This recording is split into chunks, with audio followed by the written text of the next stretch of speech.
If you've ever wondered how they play outdoor hockey in Florida, go ahead and hit that like and subscribe button, folks, and welcome back to another episode of Benzinga's Pre-Market Playbook. Today is going to be the Monday, February 2nd edition.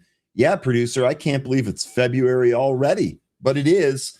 And we're going to break down everything. Every week has started off crazy so far this year. And this week looks to be no different. Bunch of corporate earnings coming this week.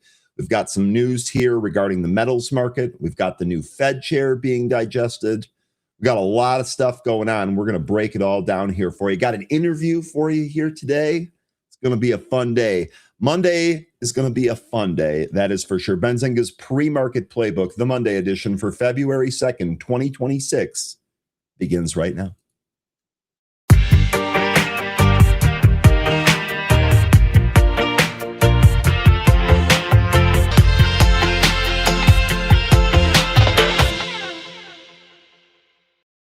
Good morning and welcome back, folks. I hope that you all had a wonderful weekend because we are back for yet another crazy market week. Monday is upon us and it is going to be fun. It is great to see a whole bunch of returning faces. And just as an aside, that outdoor hockey game in Florida last night was bananas.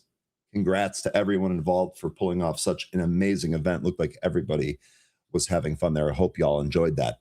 Let's get down to brass tacks here. We're going to start with Marty, who's got a message for the group that I absolutely endorse. Be positive.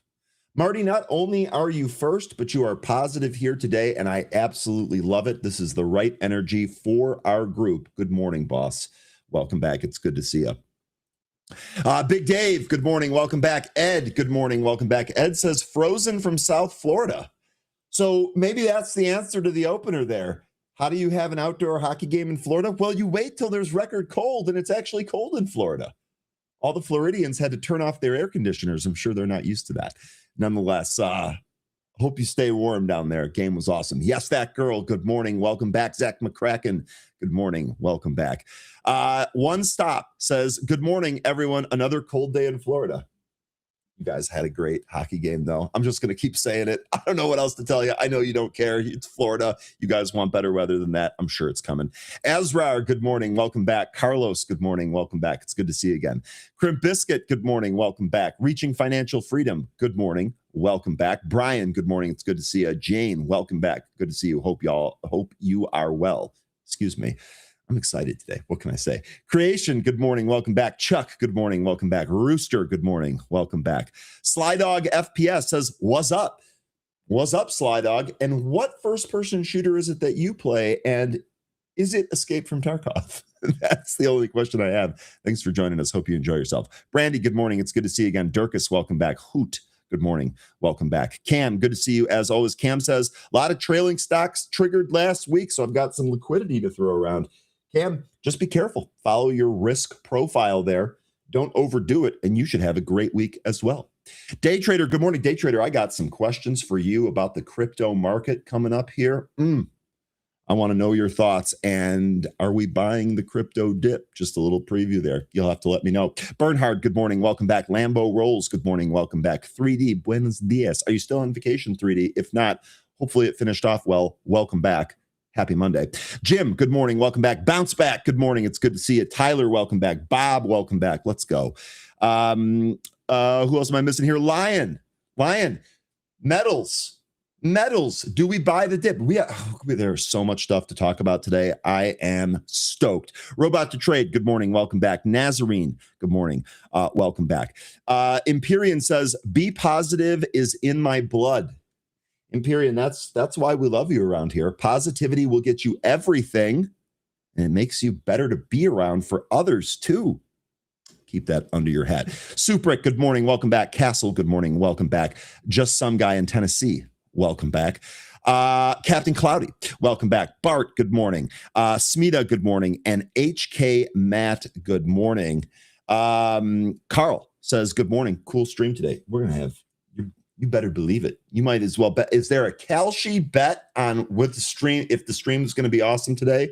Because if so, they're selling dollars. Pound that, yes. Kenneth, good morning. Brian, good morning. And James, good morning. Folks, let's get started with our stock market today.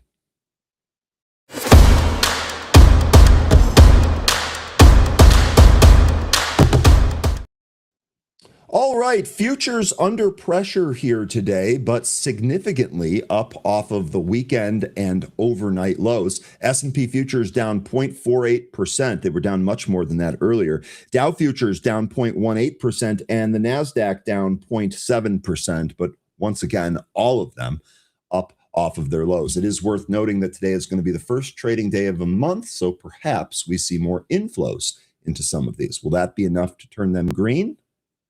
We'll have to wait and see. Let's take a look at some cues from last session on Friday. Materials, tech, and financial sectors led the S&P 500's decline on Friday, though consumer staples and energy stocks managed to finish higher.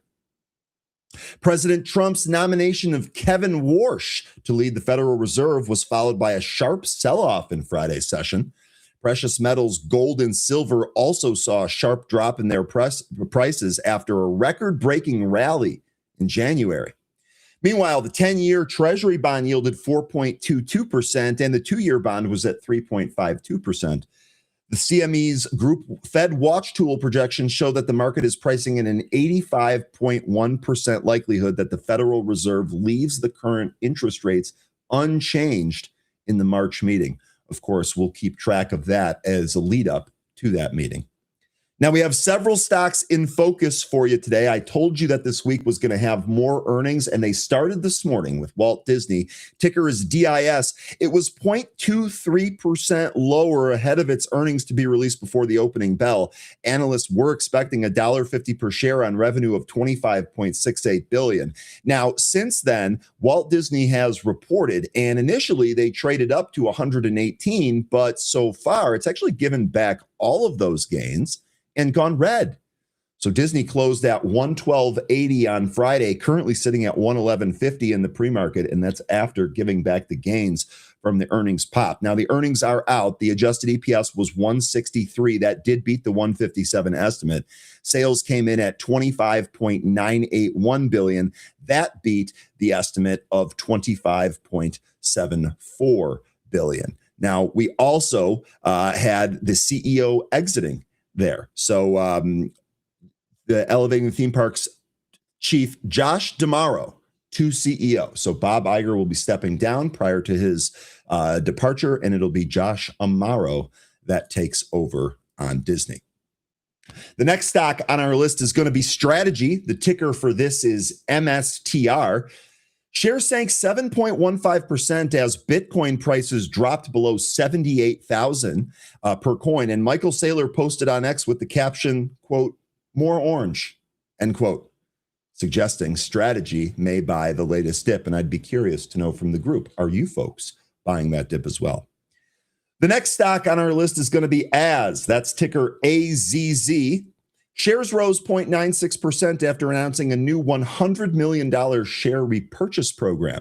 AZ also scores very well on momentum and quality and has an intact short, medium, and long-term trend. GameStop makes our list again here today. That's ticker GME. It advanced 2.97% after CEO Ryan Cohn said he is aiming to transform GME into a $100 billion powerhouse by pursuing a major acquisition with the consumer and retail sectors. Anyone have any idea what that might be? Just out of curiosity. The last stock on our list here is going to be NXP Semiconductors. That tumbled the ticker is NXPI, and shares tumbled 1.14% as analysts expected to post quarterly earnings of $167 per share on revenue of $81.47 billion after the closing bell. All right.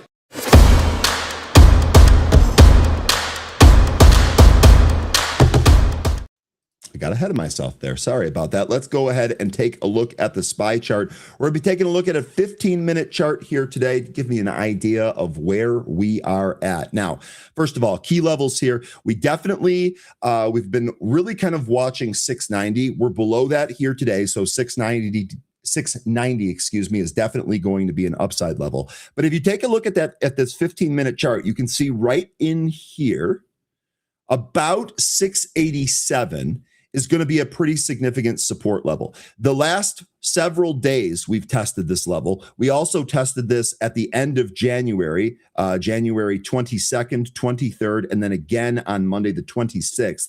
And then this level also, if you take a look here, this level also goes back to January 14th and then also January 5th. So 2026 has definitely been supported by 687 on the SPY.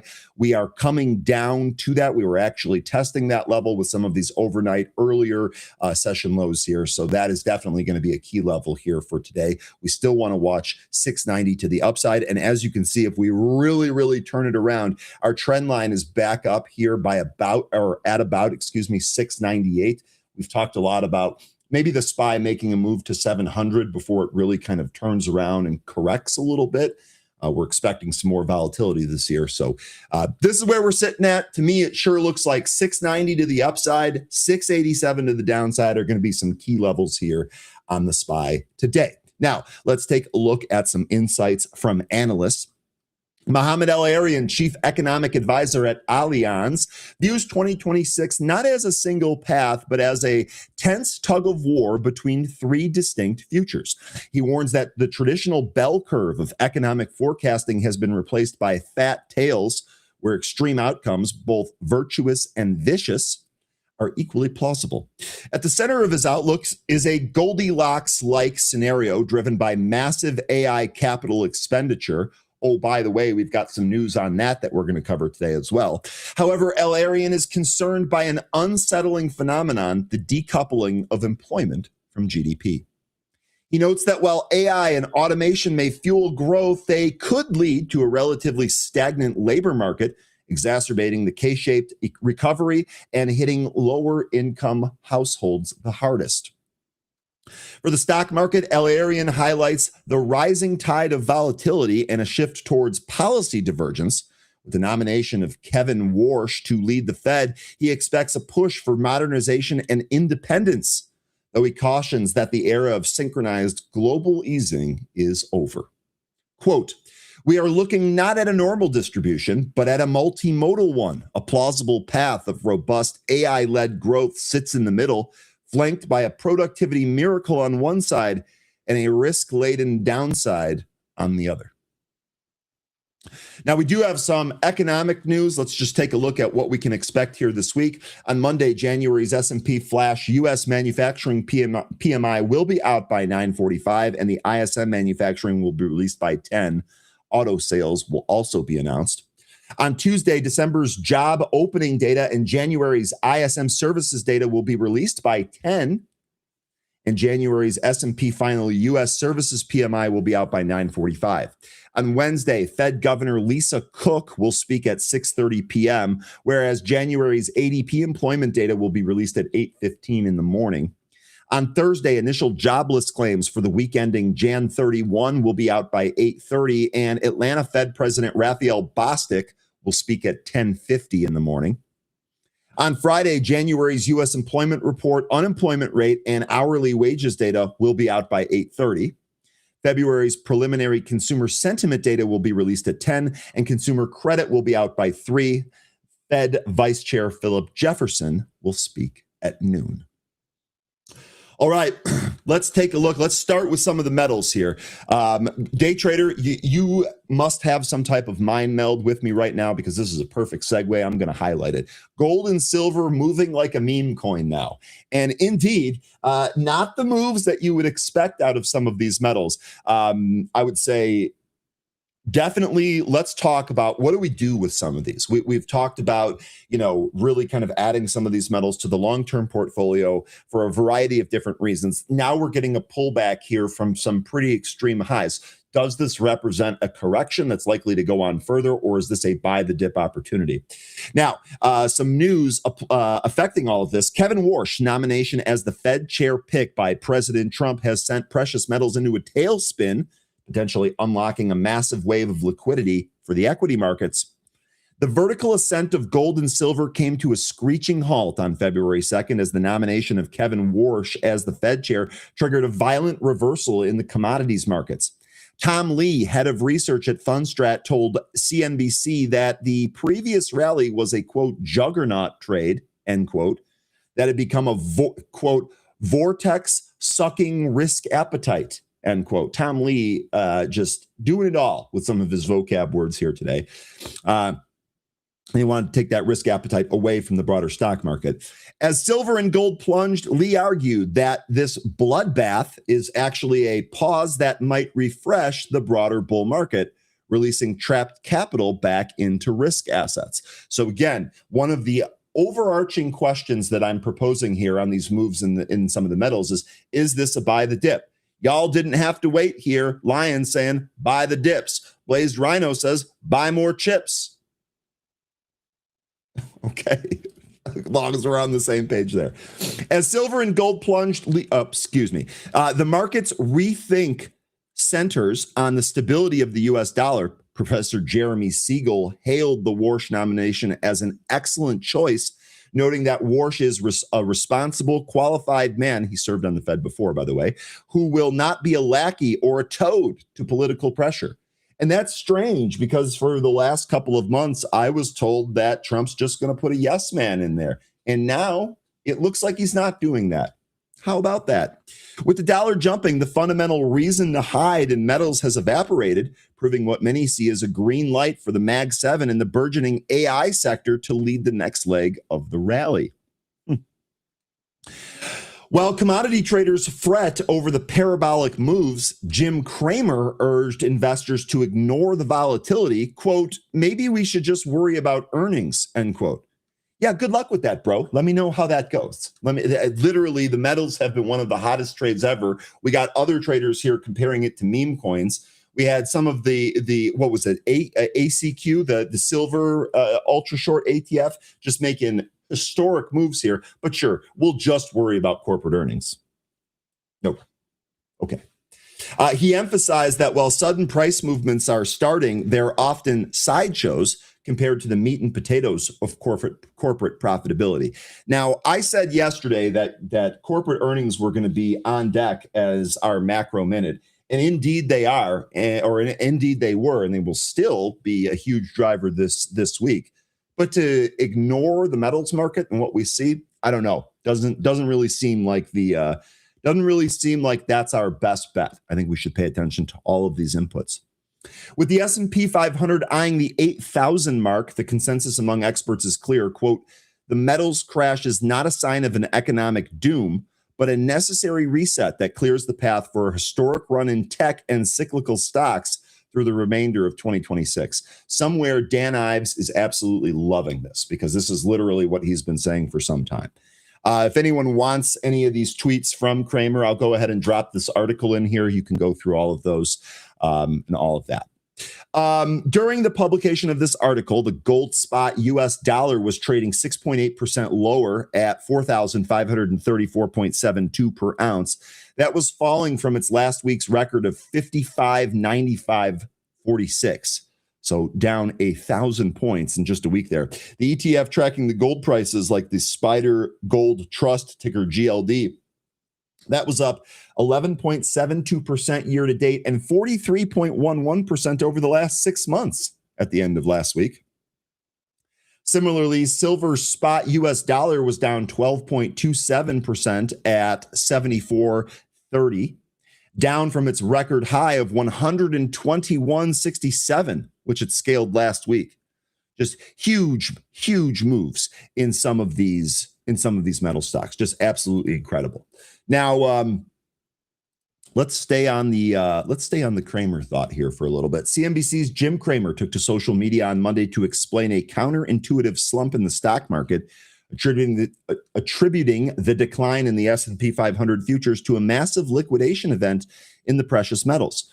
According to the Mad Money host, the downward pressure on equities is not a reflection of poor corporate health, but rather a non-stock related sell-off triggered by over-leveraged commodity traders. Who of you were over-levered on this? Just out of curiosity. Probably nobody, but I'm just wondering.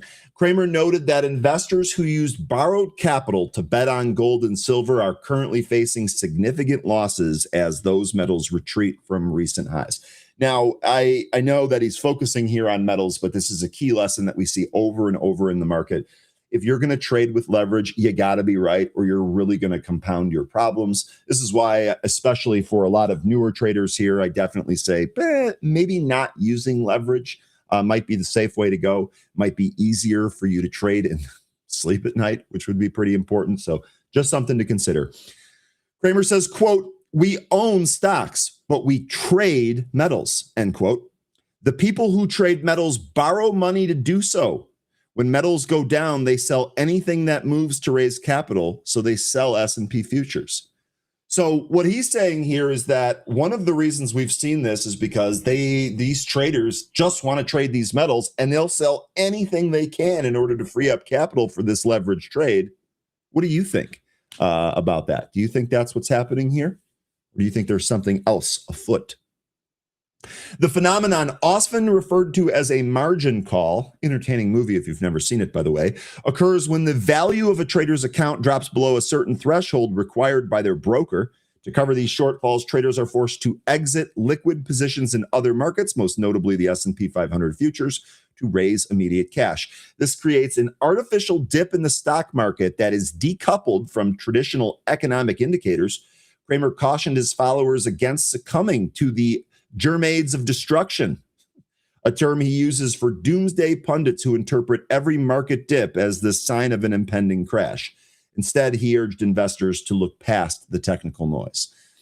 So while I'm definitely in agreement to look past a lot of noise in some cases, the reality is that the moves in some of these metals that we've seen have been tremendous. I am extremely proud to see our group really kind of take advantage of this. I see a number of folks saying physical metals are better here. That's something I've been promoting for a long time. And I don't think that you should. I would disagree with Cramer here. If you own those physical metals, I don't think you should trade those. I think you should hold those. I think that's a really good way to diversify your own personal net worth, even if you're putting some of those metals in physical form in a safe or something like that. Despite the volatility, Cramer views the current environment as a strategic entry point for long-term investors. So here, Lion saying, I don't trade futures or paper. I use my own cash. Lion, that's what I absolutely love. Again, I am not a fan of using margin and leveraging up on some of these. I've really, one of the reasons I've never had to worry about margin calls is because I trade my own money. And if I make a mistake, then I lose my own money and it becomes an expensive lesson. But I'm never on the hook where I need to go take money from somewhere else in my life and then put it back into my trading account. I like to just avoid that entirely. The top U.S. indices closed mixed last week. Oh, excuse me. We actually already covered that in the other article. Let me save some time here. Okay. Now, the next thing that I want to take a look at here is going to be Oracle. So I actually want to move away. Let's go ahead and start with the chart as opposed to the news in this case. First of all, we're going to start inside here. You can see Oracle definitely moved a little bit lower in the pre-market, but has since gone red-green with authority. Holding higher here by just shy of 5% on this. If we go back to the daily chart, this is what it looks like. And this is one of the reasons why I wanted to cover this, because we talked a lot about Oracle and this being at a potential buy the dip spot. We talked about a lot of these areas in here, this gap, the break out of the descending wedge. We talked about some of the other support levels. Now we're basically right in the middle of this consolidation area. To me, it sure looks like 170 to 172 is an extremely important point here. I've got our volume point of control going back to 2024, the fall of 2024. Our volume point of control right in there at 170.85. So we're currently at 172.45 here today. Will Oracle bounce from this area? That's the big question. Now let's take a look at what's going on here. AI gold rush or a costly gamble? We're going to find out here pretty soon. Oracle stock fell on Monday following the company's announcement of financing a plan for 2026. The stock declines as the company is raising funds to expand its Oracle Cloud infrastructure business. Oracle plans to raise between $45 and $50 billion in gross cash proceeds during the 2026 calendar year through a mix of debt and equity financing. The company aims to fund the expansion to meet the growing demand for major clients, including AMD, Meta, NVIDIA, OpenAI, and TikTok. Additionally, Oracle intends to raise about half of the required funding through equity-linked and common equity issuances, including a newly authorized at-the-market equity program of up to $20 billion. The remaining funds will be secured through a one-time issuance of investor-grade senior unsecured bonds early in 2026. Oracle stock is currently trading approximately 14.5% below its 20-day simple moving average and 33% below its 100-day simple moving average. This indicates a significant bearish pressure. Shares have decreased 2.38% over the past 12 months and are positioned closer to their 52-week lows than their 52-week highs. RSI is currently at 3146, which is considered neutral territory, although almost oversold. While the MACD is below the signal line, indicating bearish pressure on the stock, the combination of a neutral RSI and bearish MACD suggests mixed momentum. Again, we'll see here if that changes. Now, a couple of things to look forward to here. Investors are looking ahead to the next earnings report, which is going to be on March 9th. So we've got all of February here. We've got some other earnings we're going to take a look at here. Their EPS estimate, 156. That's up from the 147. The revenue estimate, 16.9 billion. That's up from the 14.13. And price to earnings here of about 30.9. That does indicate a premium valuation. We'll see if that comes in a little bit. Quick look at some of the analyst actions for some of the stock. Morgan Stanley has an equal weight rating. They lowered their target on January 23rd to 213. UBS has a buy rating. They lowered their target to 280 on January 5th. And RBC Capital has a sector perform. They lowered their target to 195 on January 5th. So all of these price targets higher than where we're at here on Oracle, but some of them have been kind of a recent move down in that. So I'm very curious. Are we trading Oracle yet? Are we waiting for this to maybe bottom out a little bit more? Can't wait to get your thoughts. I'm sure we'll take a look at this throughout the course of the day. Okay, folks, let's see. We're actually going to go, I think, 2 minutes early here today. Oop.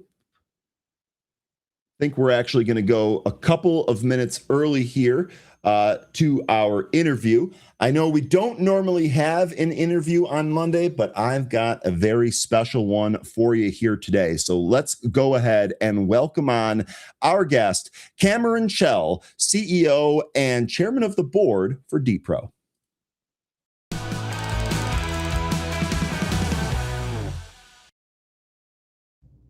Cameron, good morning. Thanks for joining us again. Hi, Ryan. How are you? I'm doing really well. We can hear you perfectly this time. By the way, I said DPRO. I apologize. The company's name is Draganfly. The ticker is, of course, DPRO on the NASDAQ.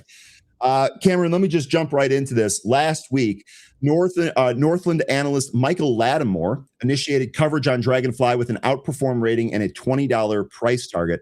Lattimore emphasized strong global and North American demand for intelligent drone systems, noting that Draganfly's open architecture platforms and deep industry experience position it well for large procurement programs. That read very well. Do you have any further thoughts on this for us?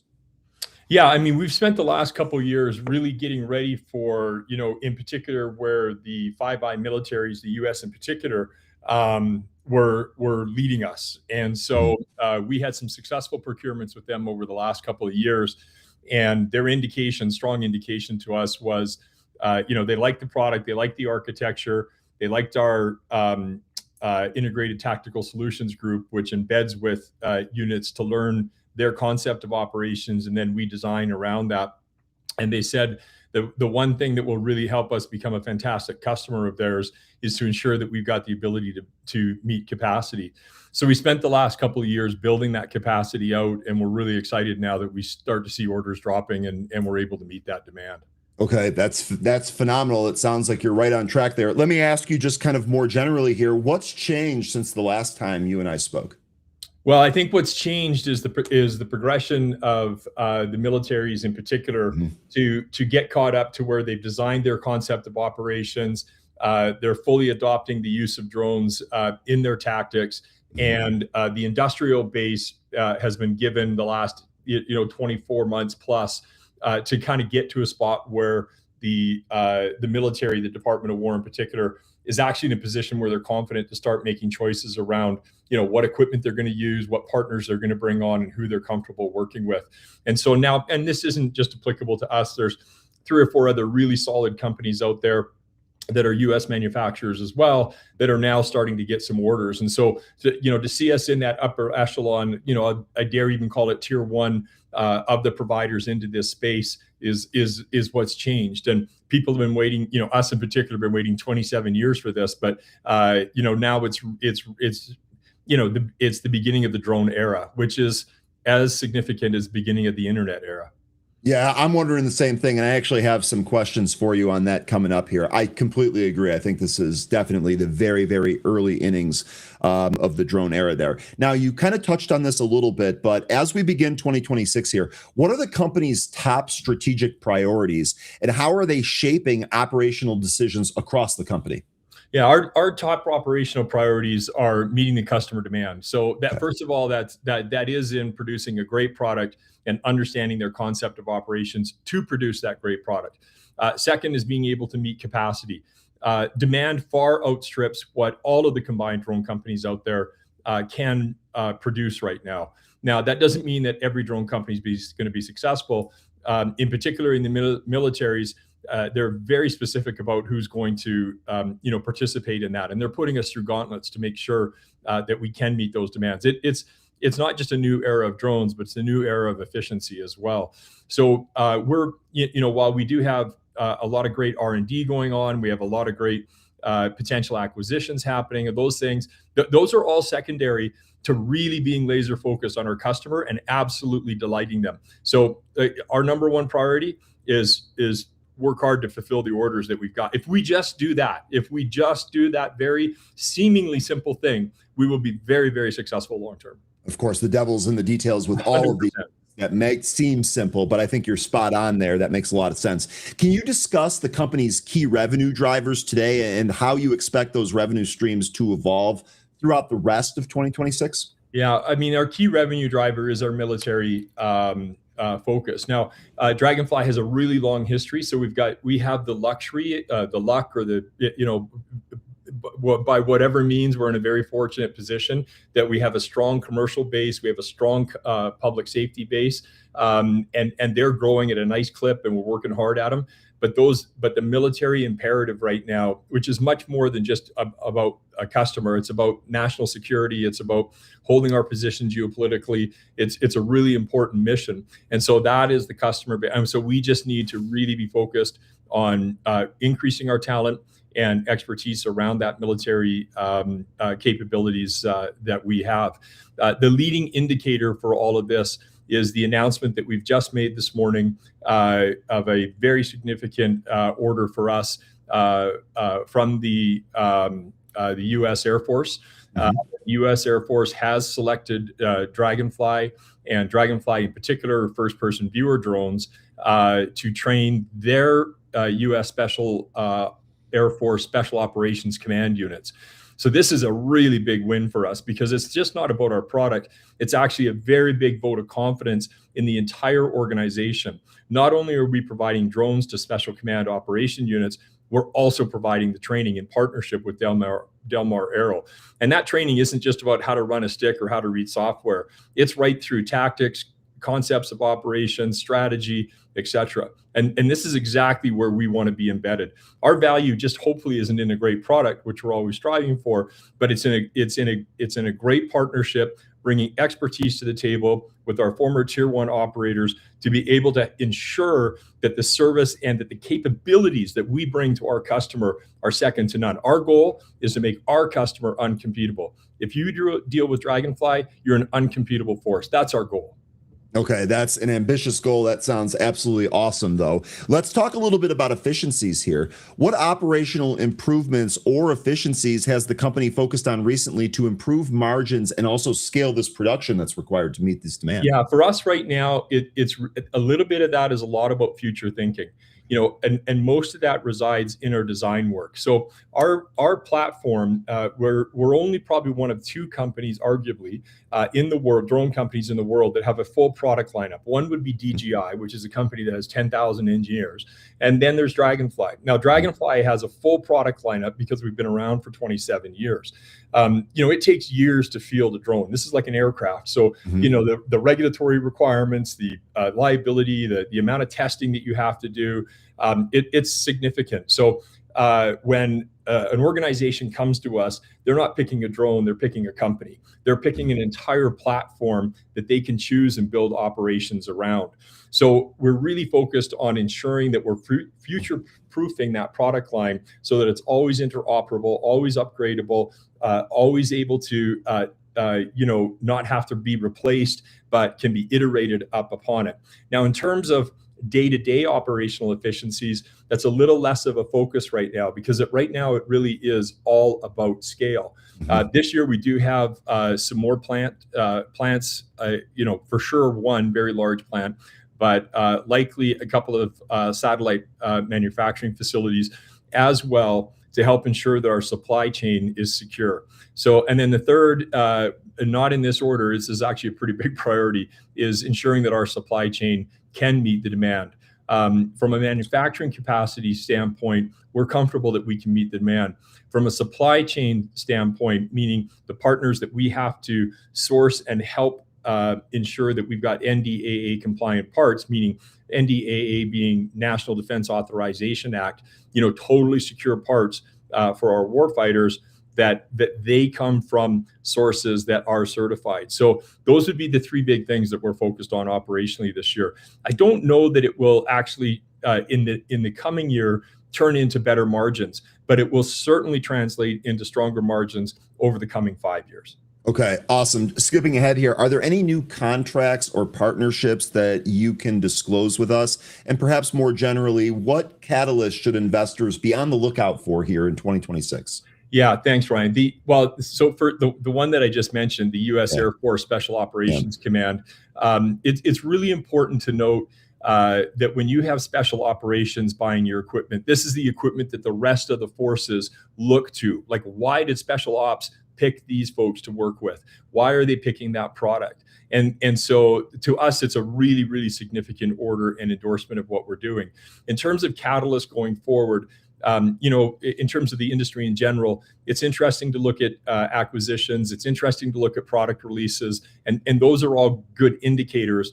But the number one indicator is orders. And the most important part of that order is not size right now. The most important of that part of that order is what is the tier of that customer.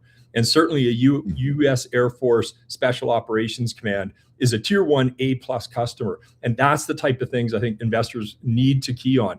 Who's making the decisions around who's going to be the winner in this space or winners in this space. Okay. And like you were saying, with it being the early innings, there might be a couple there. Look, we'll get you out here on this, and I can't thank you again for all of the time here this morning. What is management's outlook for the company over the next 12 to 18 months, and what gives you the most confidence about that path forward? And then kind of separately, they might be related, but a little bit separately here, what are you seeing in terms of demand and growth for the entire drone business 5 years out down the road? Yeah. We don't give forward-looking guidance, but I can tell you that organically we've got about $100 million worth of capacity, and it's scheduled. It is scheduled. Again, I'm not suggesting we're going to do $100 million worth of business this year, but that's the trend that's tracking out there. I'd be very disappointed if we weren't, 50 million in contracts plus, and kind of growing from there. The pipeline is well into many more figures than that. And we're still in a credibility, endorsement, capacity building phase as an industry in general. In terms of when you're thinking about 5 years out, I liken the drone space, which is really a subset of the autonomy space, probably the most important part of the autonomy space, because it is about, the largest space we have, air, in the physical world. So when you think about drones and you think about the new drone era coming, it's significant to think about it as the internet era. 20 years ago, people were like, oh, I'm an internet company and, a .com or whatever the case is. Well, nobody says that anymore because everybody's an internet company. Absolutely everything is built on top of it. And AI will be the same way, and automation, in particular drones, will be the same way. Nobody will say, oh, I have a drone component and that helps raise my valuation or improve this, or nobody's going to say they're an AI company. It is a fundamental building block of every business that deals in the physical world. Now, the drones do two things. They either deliver something, whether it's an ordinance or whether it's logistics or whatever it might be, highly efficiently, or it collects something, and that collection is data. And nothing collects data better than a drone. This is a flying battery that can have sensors on it that can literally detect anything. And we're working on project. We have cameras on our systems that can detect heart rate, respiratory rate, blood pressure. Like, if you really want to think about where this is going to go, the most important component of all of AI is unique data. Nothing collects data or unique data better than a drone. That's how big this is going to be. Okay, that's absolutely phenomenal. One of the things that we have been discussing here as a group is that a thing behind the thing trade for some of our investors are things like sensors and different things that produce all of this data that you're talking about. That is awesome. Folks, CEO and chairman of the board, Cameron Chell. The company is Draganfly. The ticker on the NASDAQ is DPRO. Cameron, thank you so much for joining us this morning. I really appreciate this. I look forward to following up with you as this journey continues. Okay? Thanks. All right. Cameron Chell, have a great one. That is, look, guys, and I see the comments here. You guys are excited about bringing CEOs on here. Yeah, you're damn right. And this is a very, very exciting industry. You've heard it from nearly everybody that's talked about it. We are so early on it. We're lucky. We're lucky that these folks have time to share with us. Really good. I'm glad that you enjoyed that. The chart does look amazing. Again, really quickly here, the ticker is DPRO. It's on the NASDAQ. Here's what the chart looks like. Stock is up another 7% just about here in the pre-market. And as he said, this is early. So really good stuff there. All right. I do want to get back. I have a couple of other things that I want to prepare you for here. I want to get back to Disney real quick. I had mentioned earlier that this was a stock in focus here. They reported their earnings here this morning. I really just quickly want to cover some of the news here so that you all are ready for the regular session here. Walt Disney is nearing a pivotal leadership transition as the board weighs elevating the theme park chief Josh D'Amaro to CEO, while analysts stay upbeat on the company's long-term growth. The board is moving towards promoting the theme park chief Josh D'Amaro to the CEO and could vote on that decision on Monday, or excuse me, Bloomberg reported that on Monday. D'Amaro has a lot of experience here. He's 54. He's led the theme park business since 2020, a division that generates a majority of the company's profits. If approved, he would succeed Bob Iger, who led Disney from 2005 to 2020 and returned as CEO in 2022. Iger has told his associates he plans to step down as Disney's CEO and scale back from day-to-day management before his contract ends on December 31st of this year. Well, Disney's board expects to meet to vote on that. In recent months, Iger has privately said he's ready to move on from the demands of the role and has expressed frustration over internal conflicts at Disney's ABC network tied to the brief suspension of Jimmy Kimmel. That was a Wall Street Journal report. Iger is expected to stay on for several months after Disney names the new CEO to help mentor the successor and continue to hold a role at the company on its board following the transition. Disney, as we mentioned, they did report it was a beat on the top and a beat on the bottom. Disney here, actually, a quick look here. Disney is lower by just about $1.50 here. Quick reminder on some of the analyst targets here. Rosenblatt Securities analyst Barton Crockett said Disney's durable parks business continues to anchor the company, highlighting accelerating growth at international parks, even as U.S. parks moderate. Needham analyst Laura Martin says Disney's growth is increasingly tied to the expansion of theme parks and cruise ships, which raises capital intensity but opens the door to new revenue from upcoming ship launches and higher bookings. Guggenheim analyst Michael Morris said management's outlook for double-digit earnings growth in fiscal 26 and 27 supports a constructive long-term view, even as the near-term costs rise. Goldman Sachs analyst Michael Ng, I'm actually not sure how you pronounce his name, added that while Dorsey may need to invest more heavily in content and streaming, those investments position the company to drive future growth as its direct-to-consumer business matures. So I know we've talked a lot about Disney, the movie business, the content business. It sure seems like the theme park business is one of the bigger drivers here. Just thought we would cover that here real quick. How am I doing on time? We're still good on time. This is perfect because I got another story here. Day trader, this is for you, buddy. As you folks probably remember, Day Trader was very early mentioning some of the Claude bot hysteria here live on our show. Got some more news about this here. I thought was really, really interesting. Haven't used Claude bot myself, but might be using it here pretty soon.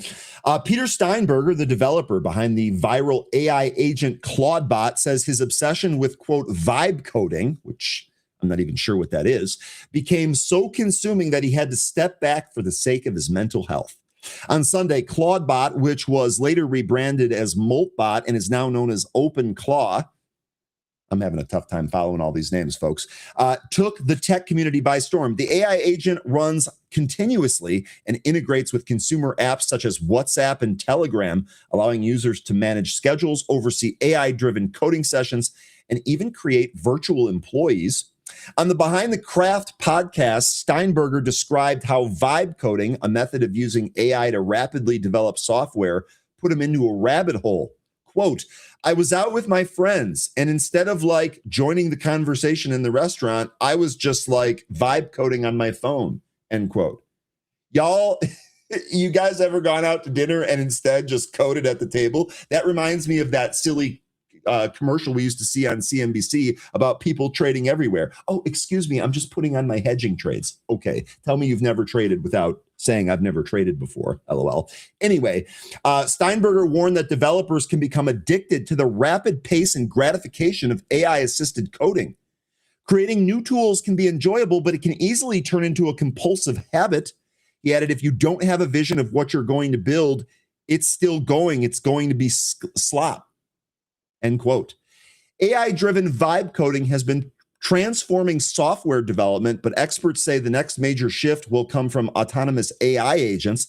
Last month, OpenAI board chair Brett Taylor said using AI too quickly to build apps would soon feel routine, but traditional software could eventually be replaced by AI programs operating autonomously with human oversight still needed. Last year, I'm just going to say Andrew Ng, I think that's how it's pronounced. Last year, Andrew Ng highlighted that AI assistant coding lowered barriers, allowing professionals across industries to complete projects faster, cheaper, and with less technical expertise. No word on how stable those were, by the way. He encouraged people to use AI tools instead of coding by hand. Well, yeah, that one seems obvious. Anthropic CEO Dario Amodei predicted that AI could generate most software code within months, though humans would remain essential for design and guidance. Okay, so we'll see another term here called Moltbot, and there's Moltbots made their own social media network for the bots. Great, so we have a bot social media network that was created by an AI rogue coding agent. What could go wrong? Okay. Okay, this story is really, really interesting. Day trader, I guess the only follow-up here is, have you ever vibe coded? And have you ever used any of these tools to either write your own program or modify an existing one? I would just be curious on that real quick. One more thing, we would not be able to get to the open here if we did not talk about Bitcoin. I definitely want to know the group's opinion on Bitcoin. What are we doing with it? Is this a buy the dip? Are we still waiting out 72K or maybe even a price lower in the 60,000 handle? Y'all will have to let me know. And then furthermore, I would also like to know, especially what you think about some of the other coins. Ethereum, Solana, and Ripple are probably these show favorites here. I'd definitely like to get some opinions there, but I'm ranting too much. Bitcoin fell below 80,000 over the weekend as a sharp sell-off in gold and silver weighed on risk assets. Liquidations stand at 821.97 million over the past 24 hours. You know how I know that this was a big deal? Because I have a lot of different threads in my work Slack communication program here with other coworkers. And as you can imagine, folks that work at Benzinga, we're interested in things like crypto and stocks. So you would imagine that even outside of work hours, these are still things that we talk about and discuss. But when my work app is going off on Saturday and Sunday because of the sell-off in Bitcoin, I was like, okay, there's more eyes on this than normal. And I'm just wondering here, are we all kind of waiting for the same price? What is the different prices that we're waiting for here? Robot to Trade said, I bought the dip at 74,850. That's almost the bottom, isn't it? Anyway, really quickly, just I would love to get everyone's opinion on where we sit here. Bitcoin ETFs saw 509.7 million in net outflows on Friday, while Ethereum ETFs reported 252.9 million in net outflows. You can see here, so the meme coin sector is down 0.4 to 37.3 billion. Dan Crypto Trades noted that Bitcoin created a large CME gap over the weekend, likely the biggest of this cycle and the largest weekend move in months.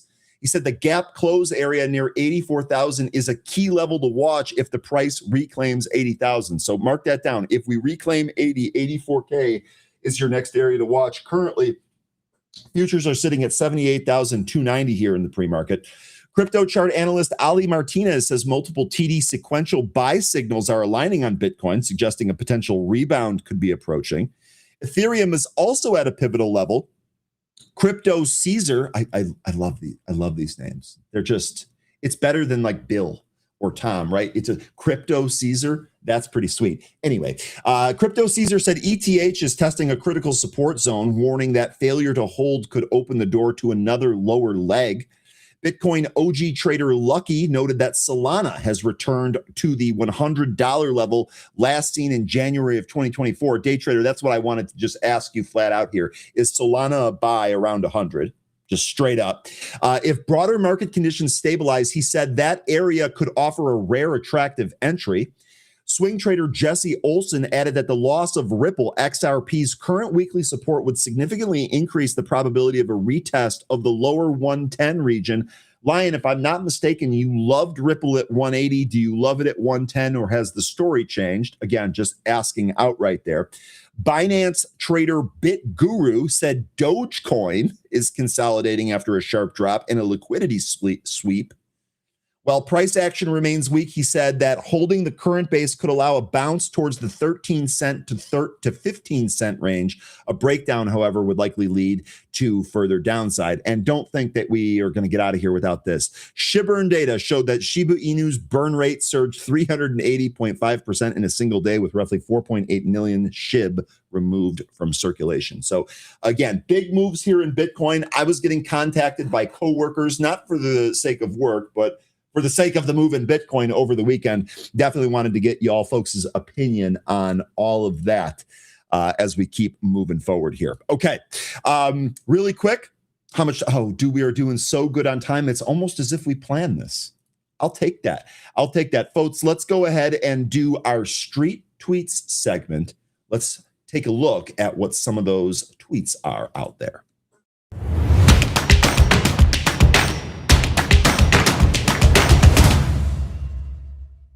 All right. First one here, and I got to say, this got shared over the weekend, and this was shared to me by Anne-Marie, and I thought that this would make a fitting tweet for our segment here in Monday Morning. This is the biggest AI headline in a very long time. NVIDIA's plan, to invest $100 billion in OpenAI has completely stalled, seemingly overnight. Jensen Huang specifically cited concerns over competition from Google and Anthropic and a lack of discipline in OpenAI's business approach. This also sheds light on the random headline that we saw last week that emerged as of Saturday, 40 hours ago, but that emerged last week, stating that OpenAI was racing to go public as soon as possible. Now, we had talked about this happening in 2026, but again, some of the recent news here was that they were trying to speed this up and go as fast as possible. OpenAI is reportedly rushing to IPO specifically to beat Anthropic as the first major generative AI to go public. These AI IPOs are going to be huge this year. OpenAI has been the central figure in hundreds of billions of recent AI deals, and everyone is watching the NVIDIA OpenAI saga. Altman and OpenAI are certainly panicking right now. AI competition is hitting new extremes. So again, this entire AI trade, this is going to be a big theme. I would love to get your folks' opinion on all of this. Do you think this is going to happen? What does this mean for NVIDIA and some of the other names that we trade out there regularly, like Google and AMD and Apple even? I expect some more on this. Producer, next tweet. All right, Shea Ballure, we quote him all of the time here. I'm sure you guys are digesting the news the same here. If you're wondering why asset prices are getting hit, like gold down over 10% and silver down over 30% in a day, then listen to this Kevin Warsh clip. Now, producer, I would love for you to actually throw the tweet in the chat so users can watch this video on their own. The video's 2.5 minutes. I'm not going to play it here for you. We will summarize this, though. Warsh is openly critical of QE and favors a tighter Fed balance sheet, which means less liquidity across markets. Now, it's also worth noting that Warsh believes we can have lower interest rates and a tighter balance sheet. So we'll see if this plays out here, but take a look there. Several of you have already asked, why is the market responding to this? Does the market not like it? Here you go. It looks to me, what do we know here? We know the president wants lower rates, right? He's a real estate guy. He wants lower rates. We know Kevin Warsh wants this job. In fact, he's been critical of other Fed members leading up to this. So what can we infer there? Well, even though he's openly critical of QE and wants a tighter balance sheet, he's still going to want lower rates. He knows the president wants lower rates. He wants the job. I'm sure he doesn't want to get insulted. So I think we're probably going to see lower rates. What's the path? You folks tell me. Producer, next tweet. All right, it's Kramer again. The demonstration of what can happen in a weekend when Bitcoin demonstrates its unreliability on a short-term basis to be a currency. And I write this as someone who owns Bitcoin. Okay, let's start with the most recent thing first. The fact that you own Bitcoin is not going to get you out of this. That's number one. Let's just take that right off the top. Now, first of all, how many of you folks are trading, owning, or are bullish on Bitcoin because of its ability to be a currency? Or is there something else that you're going after? So I know Bitcoin, currency, all of that talked about quite a bit here. I don't know if that demonstrates a victory lap here. The demonstration of what can happen in a weekend when Bitcoin demonstrates its unreliability. It's interesting. I know Bitcoin moved down here, but he didn't even mention some of the metals. We've seen a huge move to the upside in some of the metals. So I'm curious here. It feels to me that with this tweet, Jim Cramer is trying to play both sides of the fence. Let me know, folks, which side of the fence are you on? Can Bitcoin be used as a currency? Do you think that it is unreliable? And perhaps most importantly, where does it go next? All right. That is indeed our street tweet segment. I actually think that was it right there. And then, all right, one more thing here. We are going to do a very, very quick macro minute.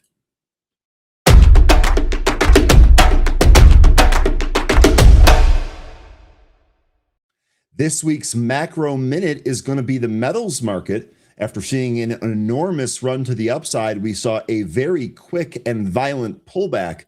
The next question is this a buy the dip?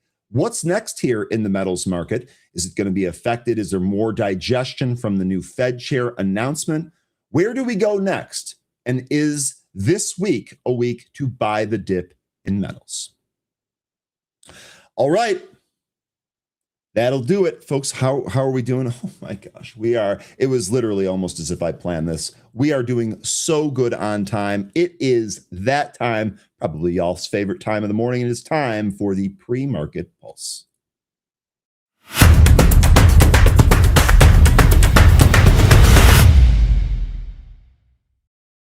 All right, 13. Good morning and happy Monday. How are you doing here today? Oh, just trying to stay warm. We had a little bit more cold weather over the weekend, but here I am, all bundled up, ready to go. Okay. Cold weekend. How cold was it, by the way, in Texas? What's that? That was me doing a fake cry because when you're saying it's cold from a Texan, I kind of laugh at that. Oh, how cold did it get there? Let's see. We got down to 27 on Saturday. So just to give you some context here. Recently in Chicago, we warmed up to about 27 to 30, somewhere thereabouts. And we are out here acting like it's spring. Okay. I mean, when you go from negative in single digits and you move back up to 30, it is almost as if you're getting a makeshift spring. So that's pretty good. Godspeed. Hopefully your pipes are okay. We're all good. All of that. All right.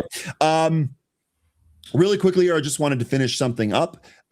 Day Trader says, I consider SOL a currency. Thank you for answering the questions. I appreciate this. I definitely want to get some more discussion on some of the stuff that's going on. I consider SOL a currency because it's actually used as a currency at the highest rate by far among all of the other tokens. Okay. Jones here says the world won't switch to Bitcoin. If anything, government and banks will just form their own crypto and switch to that. They've already made all of their money. Is that what stablecoin is? You'll have to let me know. Okay.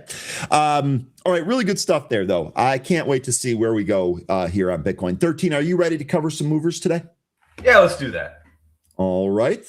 13 looks locked in and ready to go. First one here is going to be VHub, and this is VenHub. Looks like this was a direct listing on Friday, right? Yep.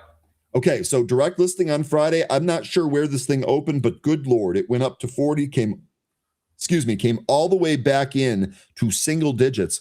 Looks like closed right around $6.50. Traded up in the after hours, not surprised after the day of the direct listing, but today here, not looking great. Looks pretty weak. Even after the initial volume pop, actually looks like there's more selling volume in there. And then the pièce de résistance, if you will, we are not able to get above this VWAP here after trying it twice in the pre-market. That to me is going to be a key level going forward here. I don't think we had any other news on this. Never mind. There has been news since I first sat down here.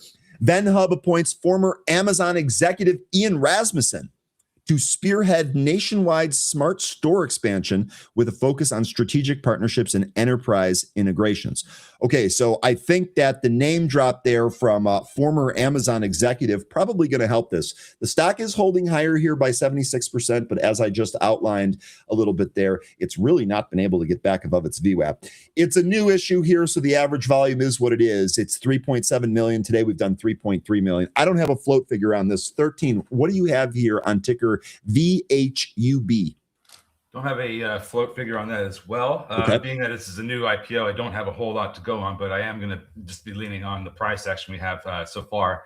And it looks like this about 1050 to 1080 area, that's where we're getting some of the support right now, as we were getting it in the after hours on Friday. But to the upside beyond that, if we do get the support, we have a lot of levels to go through. The next big level that I think that we need to clear to the upside is going to be $13. After that, we do have VWAP, not too far after that, and the 200 day, the 200 EMA on the 5-minute chart. That's been keeping the price somewhat suppressed since the IPO on Friday. But if we do manage to get through that, 18 and 20 also look to be some pretty tough resistance areas. Now, I don't even know if we're going to get through all that today. But this is been a wild market, so anything can happen. But those would be the areas I'd be looking for resistance to the upside. Hopefully, we don't get a breakdown here, because the support beneath this 1050 area is going to be down at about 850, and then we have the lows from the after hours on Friday. Yeah, if we break 1050 here, back to single digits, that looks exactly right. All right, good stuff there, 13. We'll see how VHUB ends up faring today. The next stock I have on the list here is going to be ticker DKI. This is Dark Iris. This stock was a penny stock last week, spiked up above 180 in the after hours, has come back in. Now, this morning, we have re-entered dollar territory here. Let's take a look and see what's going on here. On Friday, after hours, several minutes after the market closed, Dark Iris reports 27.3% revenue growth and positive operating cash flow for fiscal year 2025. So it reported an EPS of a 52-cent loss versus a 7-cent gain last year. Revenue was up 27.3% to 10.08 million. That came from just about 8 million in 2024. So we're seeing some higher revenue here. That's causing the stock to move higher here. We are up by 221%. We'll take a look at the financials here, I'm sure, pretty soon. Quick peek at the short interest. 0.64% of the float shorted with 1 day to cover, so negligible as far as short interest goes.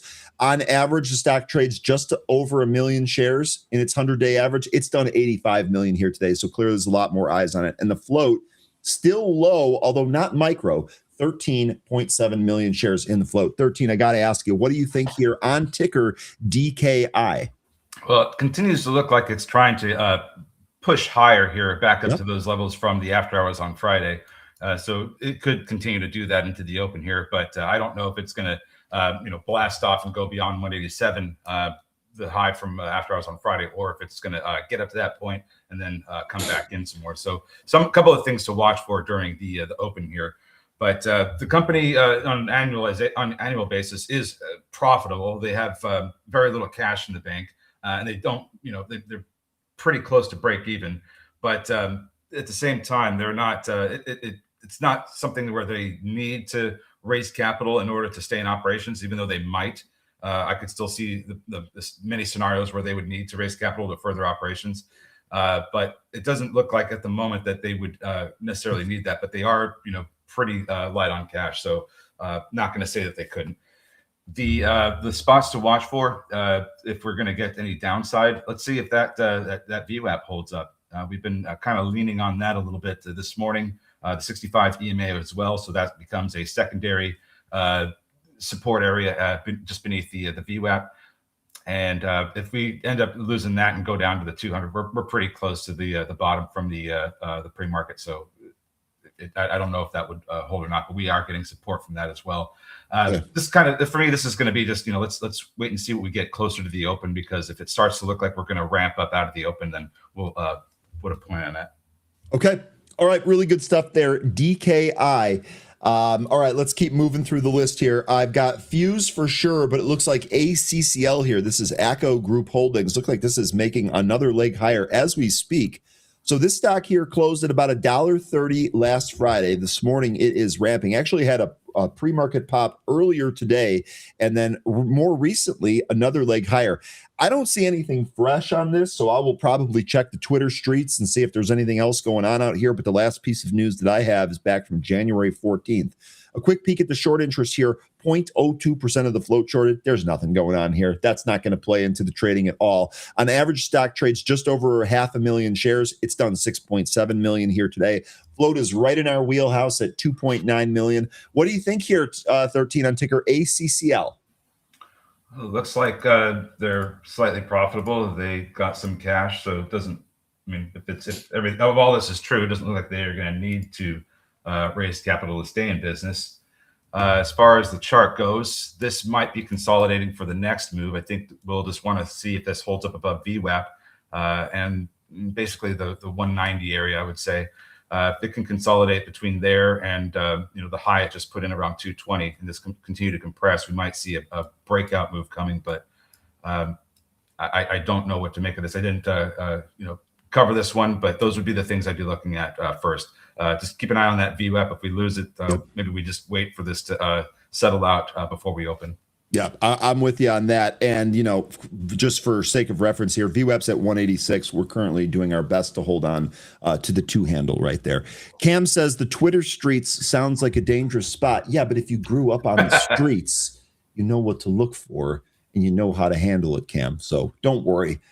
You guys will stay out of danger. I'll bring you the goods from the Twitter streets. No doubt about it. All right. Next on our list here is going to be Fuse. This is Fuse Machines. It looks like several of you folks are already on this here today, which is fantastic. It's trying right now. What's that? It looks like it's about to try right now to get over that 265 area. Sorry to interrupt you. Go ahead. No. You're good. And it is indeed, as you were mentioning that, it is actually trying to push away from the VWAP. Stock closed here at 158, traded up towards 280 earlier today, but it's since come back in. But as 13 mentioned, looks like we're going to try and retest that. Fuse Machines announces a strategic partnership with Modulaire to bring Fuse Machines AI Studio and related AI services to enterprise clients. I'm going to get to you, 13. Short interest, I got nothing here. There's 85,000 shares held short. I don't have a float reading here, but even if it's small, I don't really think that's a big deal. On average, this thing trades 100,000 shares a day. It's done 40 million here today. 13, what do you think? So the momentum is looking like it could potentially roll over here. There's a seller in the way around 250. That's kind of keeping the price action from going a whole lot higher right now. But the company does have some revenue. They're almost profitable. The partnership is, this is the kind of thing you want to see with a up and coming AI company. I mean, they actually are using their AI tools, for business. So it's the same thing. Just it's what I said. We'll see if the VWAP can hold up. The momentum is looking like it's starting to shift to the downside, and there's a seller in the way at around 250. So if we do lose VWAP, we'll wait for this one too. But it does look like it's trying to push higher in that 265 area. Even though we did print 277, it's that 265 area that I would be keeping my eye on. It seems like that's the spot where the selling starts to jump in. Okay. All right. Really good stuff there. A couple of things to mention here. First of all, EVTV, this is a recent runner for us. This is basically just back here today.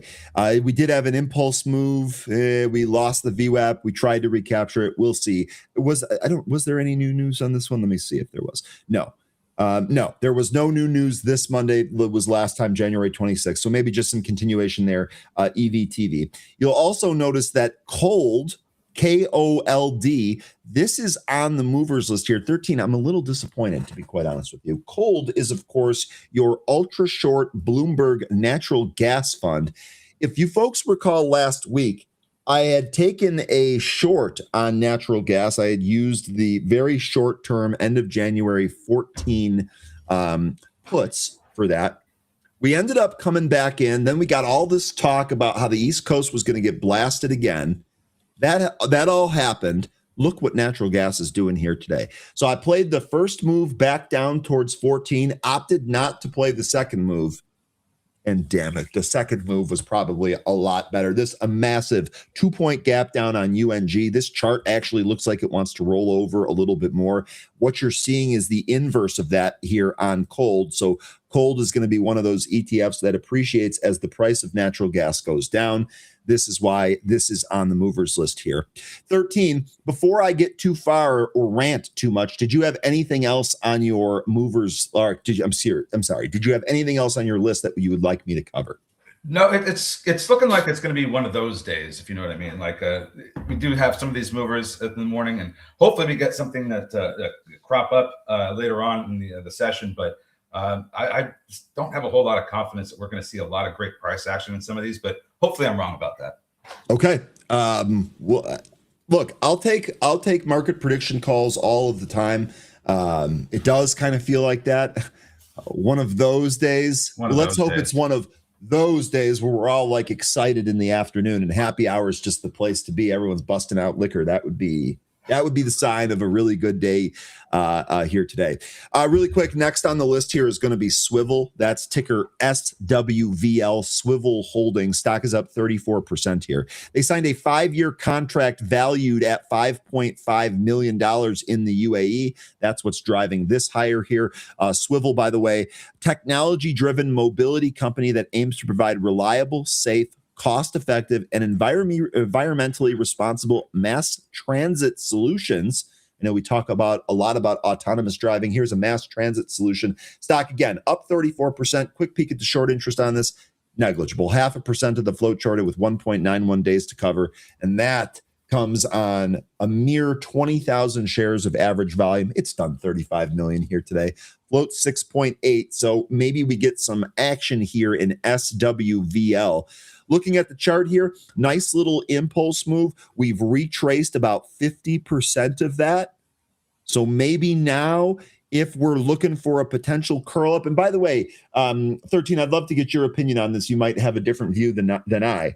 When we talk about some of these stocks that curl back up, let me give you something actionable here. Okay. When we're looking at stocks that are curling, it's never going to be a guarantee that the stock continues to curl. And actually, interestingly enough, you can see that in the swivel chart right here. So here's your impulse move, right? We moved from about 184 up towards 343. If you were in that, great. You can sell in the strength. You can be green, great. But if you miss that, the next thought here is, well, where is the bounce? Stock comes in, retraces about 50% of the move and holds there, and then starts to curl back up. Now, there's two things here. First of all, if you're going to be really active, all right, you might be looking at this candle right in here, right? So it's coming down. This is a 1-minute time frame. I normally spend time on the 5-minute. It's coming down here, and then it starts to bottom. Now, what I would be doing, one of the things that I look for on some of these curl trades is when it looks like it puts in that bottom candle, your entry trigger. Remember, if we go back to what Mark Petrino says about on your mark, get set, and then what is that trigger to actually go? That trigger to actually go is in the next candle here. Are you able to take out the high of the previous curling candle? And the chart makes this very easy for you to see. So if I'm mousing, oops, I clicked on it. I didn't mean to do that. If I'm mousing over this candle here, I can see that the high is 249. So what that means is that my entry trigger right here is going to be on the next candle. When we break 249, if it looks like we're going to continue going north, that is your entry trigger. Well, we actually got that here. We went to 267 and kind of delayed a little bit, then tried to push higher and rolled back over. So we got a little bit of a curl here. The trade wasn't great. The stock certainly didn't go. But if you're looking for how to actually trade this, I would say look at the actual candle values here. And of course, as always, make sure that you have a stop. This did move a little bit. So if you took that entry there, 248, it moved up to a high of 274. Maybe you're only going for 20 cents there and ended up giving it back. So it's going to be very important to have your stops in there. You can do the exact same thing on the 5-minute. So if we were looking at the 5-minute chart here, this green candle would be, well, when do I break the high here? The high of the body of this candle, 255. So that next candle here, when that snaps 255, that's your entry trigger. Again, same deal here. It did trade up a little bit, but it ended up retesting those lows. So just another little quick discussion here on how to actually trade some of these curls. Remember, It's very easy to show you an example of a stock that curls and then just absolutely blasts off. And if you catch those, great. But a lot of them are going to do stuff like this. And I think that it's important then to have your downside plan in place first. If the stock starts ripping and running, you can trim into that strength. But if it doesn't do what you think it's going to do, keep that loss small. We spent a lot of time talking about keeping losses small here. Okay, 13. I'm sorry for just ranting again, but I might still be on an energy high from the hockey game last night. I've also had a lot of coffee here today. So what is it that you want to take a look at? Anything else from this list? Is there anything in particular? Jay Harris wants SanDisk levels.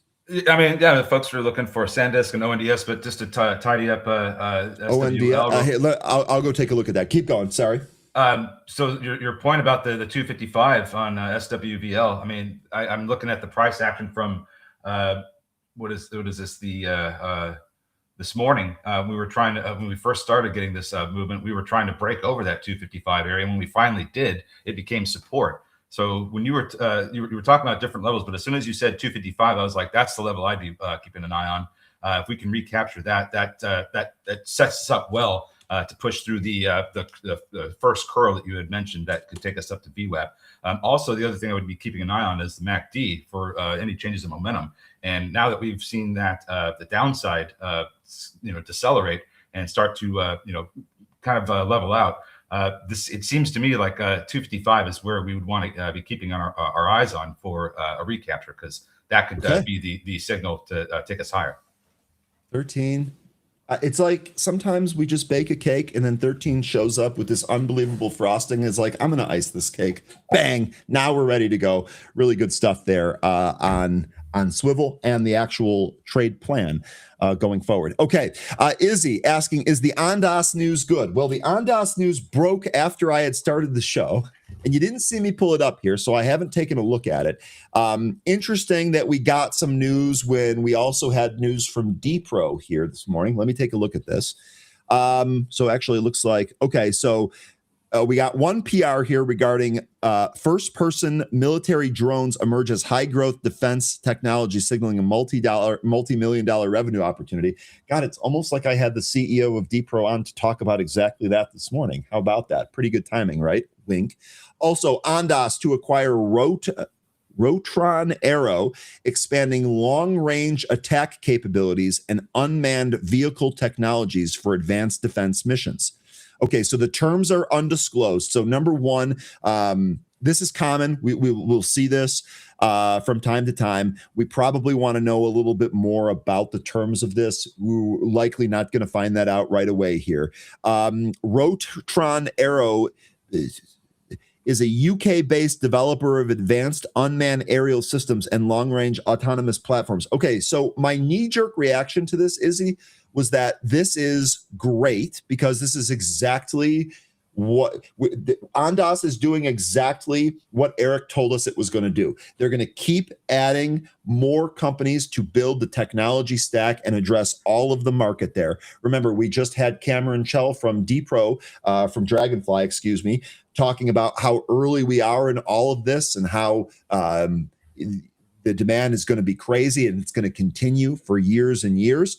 And so this, to me, long-range attack capabilities, this looks like this was not something that was part of their capabilities going into this. So it actually looks like they're trying to fold in another company into the technology stack to address another corner of that specific market. Now, will it work? I want to say yes, it will, but obviously we don't know that yet. I would say, Izzy, on the surface here, this absolutely seems good. It seems like the company is doing exactly what Eric told us it was going to do. Now the offering stuff makes sense, all of that. So I would just say on the surface, this appears good. What do you got, 13? The third paragraph below the picture that was in that PR piece that you had brought up, it says exactly what we've been talking about with ONDS. This acquisition you said the third paragraph below the picture. So this one right here. Okay. I'm just going to go ahead and read this. This acquisition is a direct execution of our strategic growth plan, targeting what? There it is. Targeting high growth scalers in new geographies with deeply synergistic platforms and elite engineering talent. That was Mark Green, Ondas's global head of corporate development and MA. That was one of the people added to the staff there.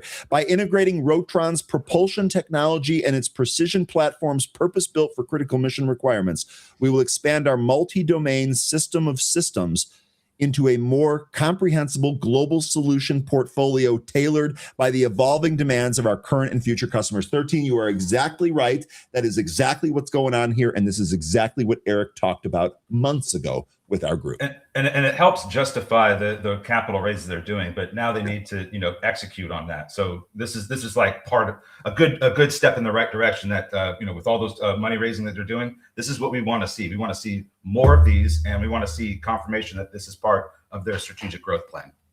Okay.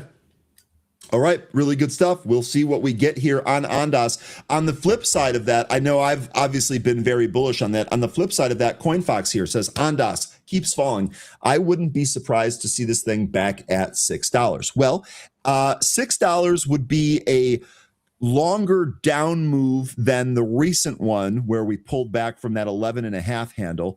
I think the last time that we charted this, we talked about this maybe turning around in an 8 handle as just kind of normal trading. That if I put my cursor here, let's say 8.5, this is about where it would come into.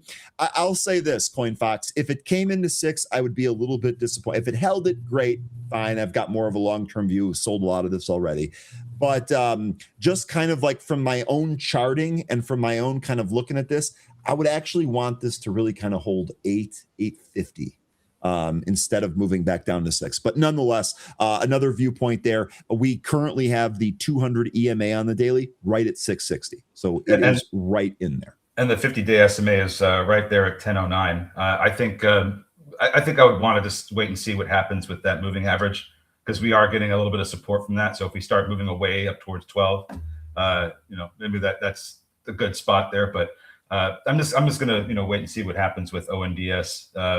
$10, the 50-day SMA, that seems like the current support area right now. I just not sure if it'll hold up. The momentum is still kind of drifting to the downside right now. Okay, I drew a little curve line there just to kind of show what we're thinking here. I have this basically turning around at the 50. We'll see if we end up doing that. Glenn says put the fibs on it. Glenn, it depends how you draw your fibs there, but if you want to give me some instructions, I'd be happy to do that, or happy to give that a shot.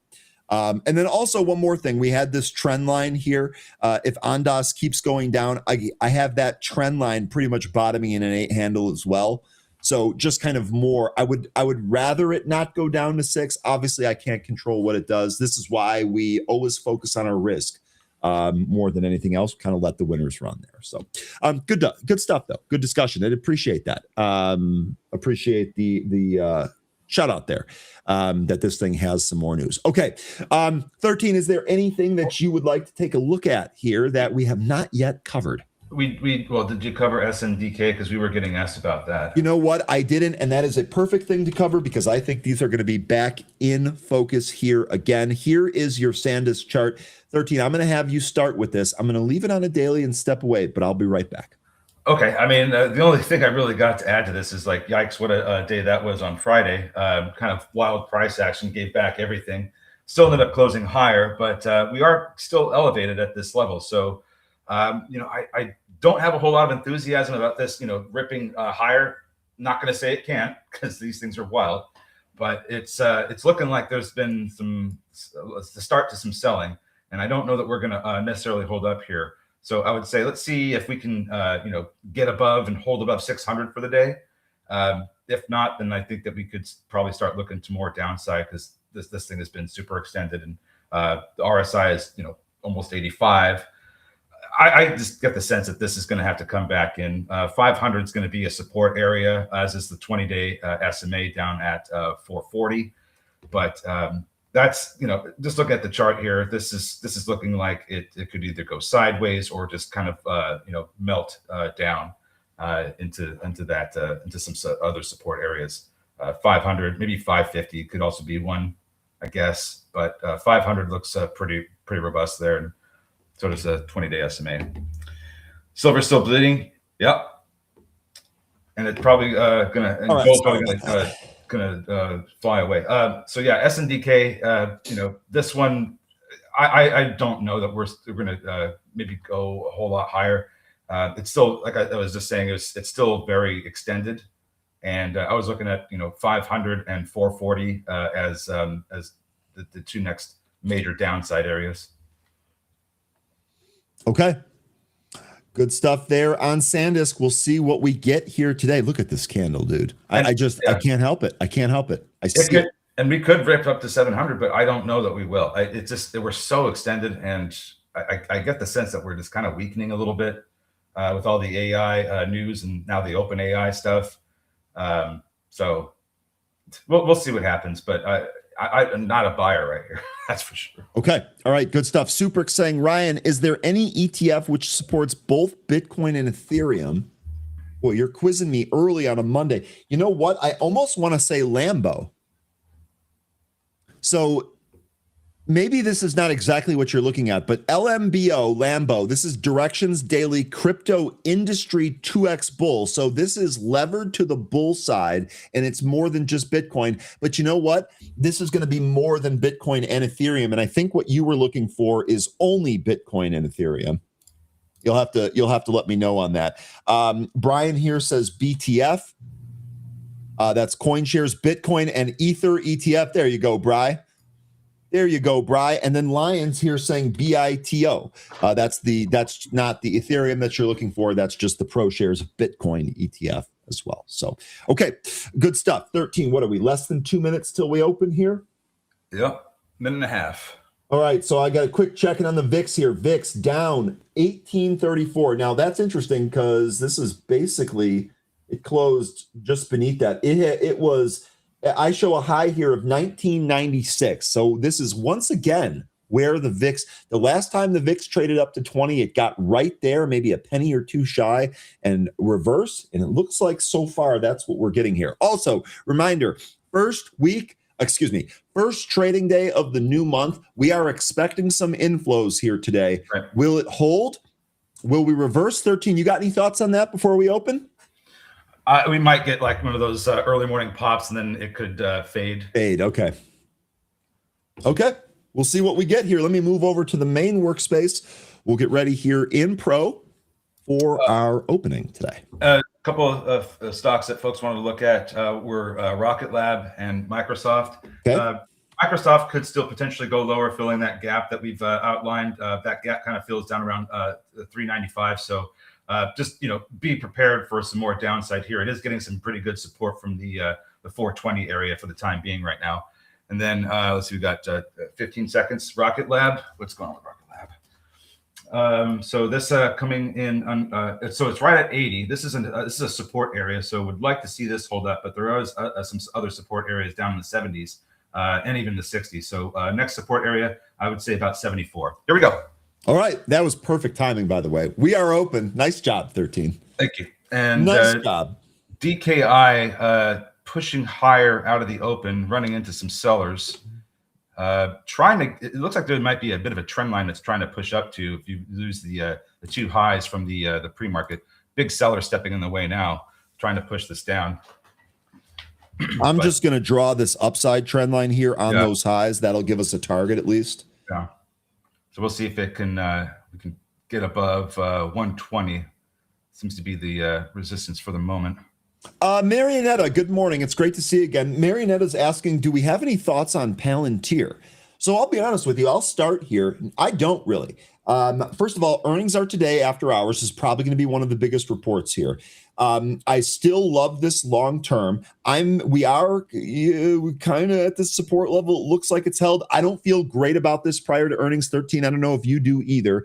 And then I would imagine if we miss earnings here, I really don't think that 130 is out of the question. I really don't. I know we've pulled back from some of these highs. We almost kind of have the head and shoulders on there, although it looks pretty crappy. I don't know if I'd go into that. Anyway, I would really think that this 120, 125 area might be our next support lower if we don't have good. I don't know what to. I would imagine they're going to put up a good number. How does the market respond?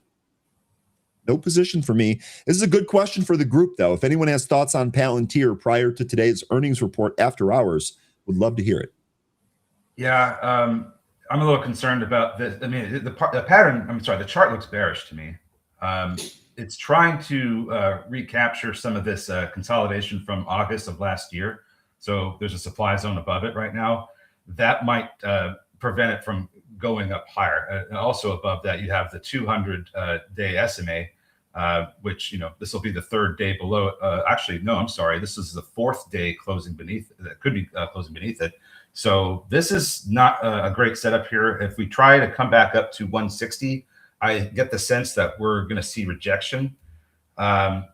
So I don't want to make a prediction on what the earnings are going to be, but this pattern this chart doesn't look that great to me. It looks like there could be some more downside ahead. It's not instilling confidence leading into the print there. I would kind of wait that out. And really quickly, while we're on the subject of this, here's going to be your earnings calendar here for today. I just retweeted this. The Benzinga account tweeted this out. I retweeted this. If you want it as a graphic, just go ahead, like that tweet. If you could retweet it, that would also be helpful for some more reach. Fuse just had a big move that took out the pre-market highs. We're pulling back now. 286 is now the high. Meanwhile, all the other ones, they are going down. VKI actually is halted to the downside. VHub is getting some support, but it's very spready, about 40 to 50 cent spreads. Fuse still now pulling back. ACCL looking for support from the 65 EMA. Sorry, no, it's totally fine. I was just going to say we just talked a little bit about stocks that were curling here. So looking at Fuse as an example, probably would have looked at this 245 area as the potential to confirm that move's going to go higher. We did take out those highs. Nasty little pullback here. I would say if we hold this 248 area, maybe another potential curl here. We'll see. Keep your eyes on that. Good mention there on Fuse 13. No problem. Also, you all right? Yeah, I got a little ahead of myself there. I really need a sip of this tea, which just looks and smells delicious. But I'm trying to go through SWVL. Rebound off. Sorry to interrupt you. Rebound off the 65 EMA. Now go ahead. USAR. So there was some news here this morning. I actually didn't have a story on it, so didn't really cover it a whole lot. Bloomberg reported that Trump launches a $12 billion strategic minerals stockpile in order to counter China. So you're seeing some of these mineral names rebid here this morning. USAR up 15%. Let's see if CRML, which is another mover there, indeed CRML, this also responding to it. So it looks like all of those. You could throw MP in here. Yep. That's up almost 6%. All of these moving here today on the back of that news. USAR looks... so you have a trend line there. I'm sure you see it on the daily. And we're coming up into some consolidation area. So if we manage to get through that, we'll have a breakout. This consolidation is going to be from about, I have it at about $25 to like $29.50. It's a consolidation that occurred from, in October last year. Okay. Feed is feeding us again. All right. Again? That's what wasn't that like a last week? Like this is how we closed out the week. Yeah, you guys were getting fed like crazy in the morning. Now, I guess this is a time to mention that here. Don't be afraid to sell into the strength. Look what happened after this thing had that nice move up that got a lot of you folks paid on Friday. Came all the way back in, retraced the entire move, and actually went red. Be careful if that happens again. Yeah, let's be a good human. It's great to see you. One thing I'd be keeping an eye on is if this 50-day SMA can hold. This would be the third close above it if it is. The Friday selling, we still managed to hold above that, so that's encouraging.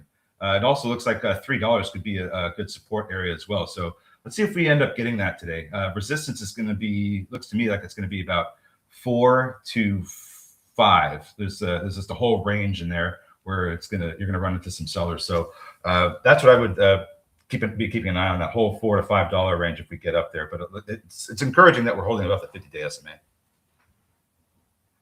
Okay. Let's be a good human says I did that Fuse trade, as Ryan said, entered the second candle and exited at the high. Okay. Well, hey, so if you're already 1 for 1 today, or was that the trade plan on Friday? Nonetheless, good job getting those gains booked and not letting it come back in on you. That's what we're here to do. That's what we're here to do. Let me see if I see anything unusual out there in the option market. Not yet. Oh, never mind. I didn't see this. What's going on here? Okay. I don't know what to make of this yet, but I'm just seeing this for the first time. Micron, looks like there's a big sweep here. Micron calls, they bought the 425 calls that expire February 6th. That's this week. Those look like those are at the money calls. Traders spent $776,000, $750,000 Micron upside bet on the at the money calls right here. 425s for this week. That's the only thing notable I've seen off of the unusual option scanner here so far. Looks like we're seeing a repeat call sweep here. These are the 450s. Those are the 450s for this week. Again, traders spent $206,000 on that. That's Micron, ticker MU. Look at Rigetti, see how that's doing, because that's probably going to end up coming back into single digits. So we really had some serious bleeding in this, and that made for some great RGTZ trades. Wasn't taking any of those when this happened, unfortunately, but I am keeping an eye on this to see where this goes next. And we are coming down to a demand zone in Rigetti, so might see some support kick in between here and the $16 handle. And this is getting kind of into some oversold territory, but I still think we could see some more downside before it gets its footing. So I'd be looking at the $16 area for some support on the way down here some more. But this thing looks like we're going to fall back under 10 at some point in the future. Yeah, and I'll tell you what, the action here this morning, 13, it looks like we're kind of banging on this 17.5 area. Maybe that breaks and goes lower. Rigetti. Yeah. So RGTZ, if you're bearish on Rigetti, that's the way to play it, I think. Okay. All right, so now we're getting some life in these movers. DKI trying to turn around, move back up to VWAP. Now that was halted earlier, wasn't it? It was halted out of the gate to the downside. Yep. Okay. It's opened back up. Now it's recapturing VWAP. VHub coming back up to the 65 EMA. Fuse not able to get up to the high that it just made 5 minutes ago, but we are still elevated here, trying to hold above 260. ACL, this just rebounded off the 65 and the 200 EMAs. We'll see if this can get going here. And then SWL, this just lost at 65. ACCL, I'm sorry, ACCL. That's okay. I was like, that's not a ticker that we pulled up, but here you go.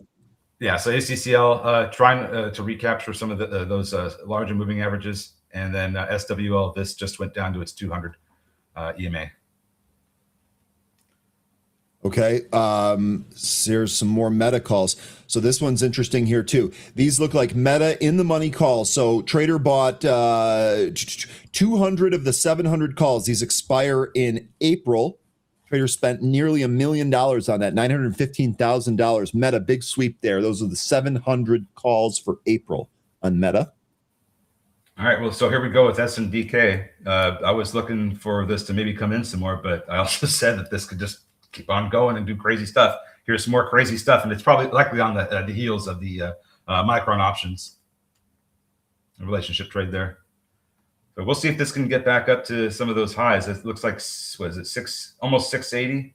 670, 669 is the high in SNDK. So we'll see if we can get up there. But this thing is super extended. Still not a buyer here. Okay. Any levels from Microsoft? Yeah, we have the gap that is, could potentially fill. We haven't revisited the lows from Thursday yet, though I imagine we still could. 420 appears to be the support area for the moment, but it doesn't look like this has really started to turn around. It's trying to establish its footing. It's just that if we do lose this this area from May 1st last year, the close was 425 and 40 cents. Mm-hmm. So if we start, if we lose that and start, falling into this gap here, we could go all the way down to as low as where the gap fills around 395. Low of that same candle, 424.90. So that 425 area sure seems important here on Microsoft. This is why on that bounce play, this is why we nibbled on it too. No guarantee that that's going to work. Risk is clearly defined ahead of the trade by using options to do so. Is Marvell hitting near a bottom? Stuck a big pullback recently. I mean, it's kind of been leaking ever since the start of December. It looks like, with some bounces in between. Right now, it's getting support from the 200-day SMA, trying to recapture the 500-day SMA. I'm not sure that this is necessarily done going lower. If we can hold above the 200-day SMA for a few days, then that would be encouraging that we are.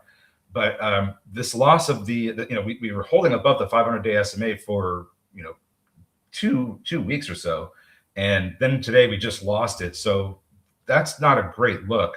I would have to wait and see what we end up getting for the rest of the day today. But that 200-day SMA, in my opinion, has to hold up. We've already got support from it since we recaptured it in September multiple times. So if we lose that, then looks like we're going to be going to 70. Okay, good stuff there on Marvell. Fuse here, this taking another leg higher. So let's just kind of review what we were just talking about earlier. I'm going to flip back to a 1-minute chart. Take a look here at Fuse. Impulse move, pull back to, in this case, the 9 EMA. We actually also tested the 15 EMA. That's the 2 EMA lines here. We retraced about 50% of the move higher, held, and then again, on the expanding volume that we're looking for, took out this 273. We pushed as high as 418. Let's see again if this pulls back here. I'd be looking for maybe 280, 284 on Fuse. Now, with each successive move higher, you can expect it to get weaker and weaker. So just something else to figure in here. No guarantee, but just kind of looking at how to trade this next. FUSC, be looking for 284, 280. VHub now halted to the upside. This broke over the 65 EMA. Might run to 15 out of the unhalt. That looks like the next resistance area. Yassine had Friday 100 shares just sold into the strength. Bang, bang. I'll take the bang, bang. You sound thrilled. That's SanDisk, by the way. Yassine. And VHub, that was a good mention here. VHub through the VWAP there on some expanding volume. By the way, VWAP, again, for those of you that are newer, volume weighted average price.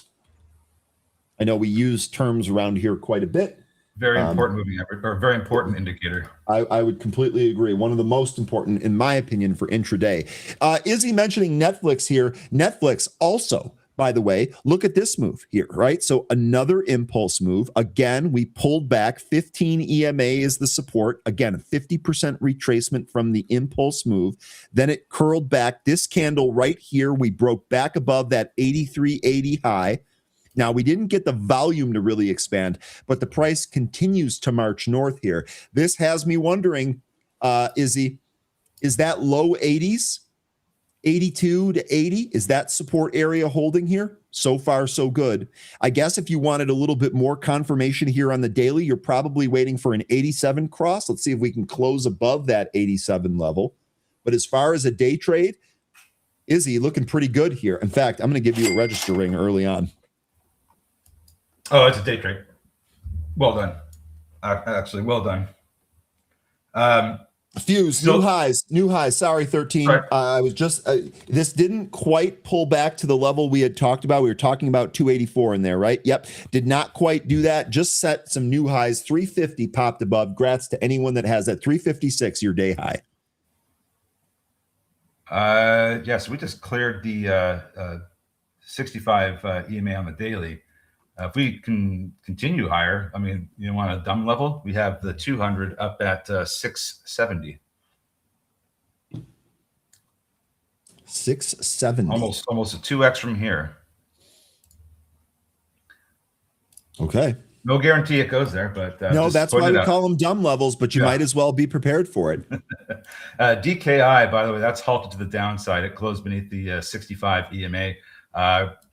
Not sure if we're gonna what we're gonna get out of this, but we do have some some support levels on the underside here. Let me just draw some of these. So let's see what happens around. Gosh, this is going to be in penny land again. Let's see what happens around 75 cents. I'm not really enthusiastic about this one anymore since we lost $1, but I'll still shout out levels. But let's see what happens at 75 cents. Real quick here, AQST, just trying to set this up before the move actually happens so you folks can determine if you want to trade this or not. So we had the impulse move. We started at about 295. This impulse move topped out here at 446. We've pulled back, about 25% of that, just kind of eyeballing it here. Now, we do have a trend line that is formed as a target. We're trying to get through this $4 level. I've also got the 9 EMA right there at 401. So a potential trade here. If you're entering right here, I think your stop's probably 390. That gives you 10 cents to the downside. You want at least 2 to 1 on that.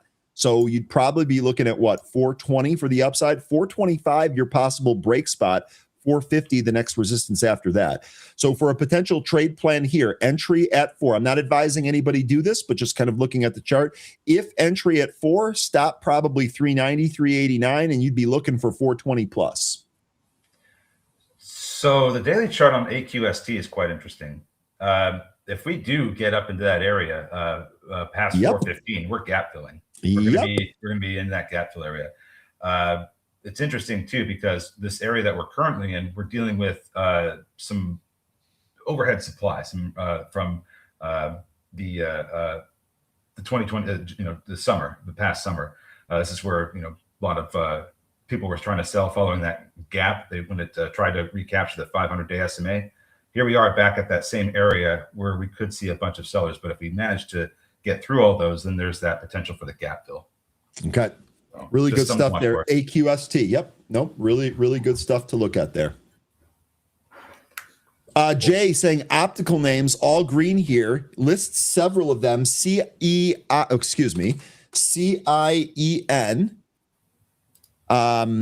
Light, and so here's CIEN Light, which is we've also took a look at here. This is Lumentum. We took a look at this last week, and then also GLW. Remember, that's Corning. They had news with Meta about a $6 billion deal last week. All of these higher here, Jay. Good mention. Jay, and I'll just say this. I'm definitely sad I'm not going to the Waste Management Tournament down in Arizona this year. I'm definitely going to miss it. You'll have to live vicariously, or I will have to live vicariously through you. So if you go, be sure to tell me how it is. You were supposed to get great weather. Looks like great weather coming. Do you remember Moog Incorporated? I'm not sure which, if we got it from Happy Hour or here, but it's MOG/A for the A shares. I think I know who gave us this one, but they just had earnings on Friday, and this thing is continuing higher. Was this new all-time highs today? I think. I'm trying to. This was in my watch list for components, so I think it might have been from Happy Hour. Look at the daily on that. Okay, let's go to the daily here. Let's see what we got. Oh my, nice move here. Now I wasn't on this one at all. Yeah, look at the. I'm not either, but it's something that I've put on my watch list because we build watch lists all the time. But look at how this thing has been riding the 20-day SMA. Yeah, and now it's popping away from it here. Yeah, I'm gonna have to ask about this one tonight because I think I know who told us about this. But this was a really nice reverse off the 20-day. Okay. AQST, let's take a look. Okay, we've held that here. We'll see. Next here, we really need to move above this 402 spot. There we go, 405. Let's see if we can cross this trend line here. If we do, I got to think 425. Next spot there, we'll see. We'll see. AQST. All right, what else we got? JTAI, that's an 18-cent penny junker. JetBlue, actually, that's a strong looking move there. If that more volume flows in here on JetBlue, maybe this tries and goes higher as well. Amazon's a ripper. Let's see what we got here with Amazon. Spending the whole year is kind of consolidating so far. Just a lot of back and forth. We've been in a range for a while now, since kind of the summer. Amazon, what do you think for earnings here? Earnings in 3 days. This is going to be Thursday after hours. Anyone long Amazon for the print? Well, I wonder what they're going to say about Amazon Prime, and I don't know. I don't know what to they're probably going to have great earnings. maybe they'll end up going higher, break out of this consolidation, but I'm not making any predictions. Okay. And this is a nice move out of the open if you're buying the dip here. By the way, just a quick peek at the broader market. It's doing the thing. So SPY marching higher here, NASDAQ marching higher here. All of the weakness that we saw from over the weekend into the early part of today here, everything's green. So we've gone red to green. We also talked about this potentially fading. We talked about inflows here today. Maybe that dries up a little bit. But so far here, good move in the broader market. SanDisk getting multiple mentions from the group. See how we're doing here on SanDisk. All right, so here we go. Another impulse move, retraced about 50% of the move, did not quite come all the way back into VWAP. Now we're marching higher here. Watch that volume, see if we take out 640 on SNDK. Buffalo by Bicycle says Amazon as a hold. I would tend to agree with that as well. I think long-term, I definitely love Amazon. I use the service quite a bit. I use the video service quite a bit. Jay Rice, this SYPR, would you kind of say that this might be in the reshoring to America theme? It seems like they are really heavy into machining and manufacturing of components. So I know they're US based, but do you think because of the reshoring, we see companies like this get more business?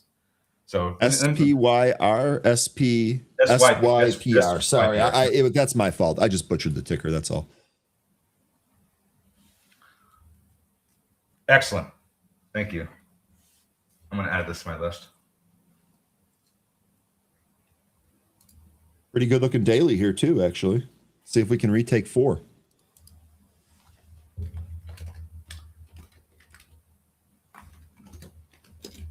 That's all right. And then back to some of these other names. All right, so DKI getting some support from the 200 EMA. We'll see if that ends up holding up. It's a penny stock now, so not really enthusiastic about that. Yep, I'm with you on that. VHub looks like this is halted to the downside now after getting rejected at the 200 EMA. Fuse also getting a little bit of weakness. I'll tell you what, that EMA coming in strong there on VHub. Yeah.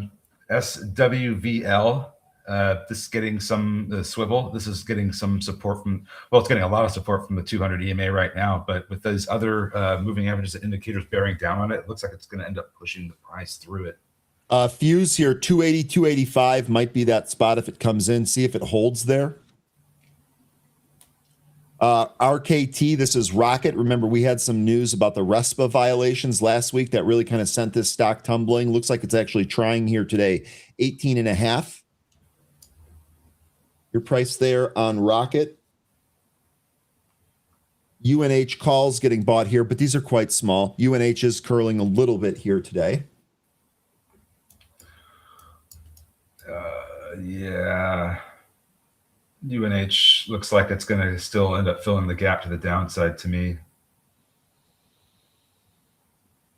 Maybe it doesn't, but I wouldn't be surprised if it did. Jay mentioning Hood here. We have not looked at this. So Jay here saying Hood in the 80s. I'll try some. Let me ask you, Jay, just a little bit more specific. Is it, anywhere in the 80s? Are you looking for more of like this area back from June of last year? That's what, 85? That just happens to be right in the middle there. I wasn't even intending that.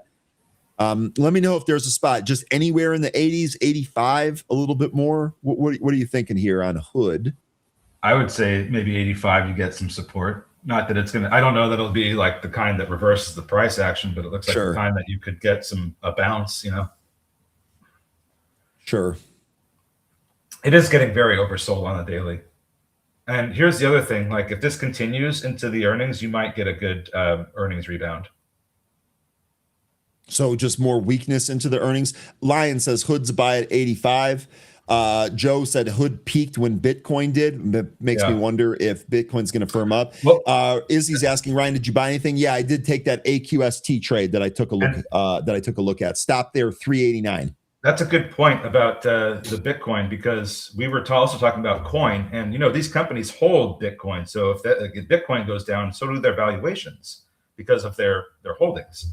And now look at coin. We're actually coming down to this. I mean, do you have the wedge, the broadening wedge on coin? I wonder here. Let me go to the chart here. No, I don't think so.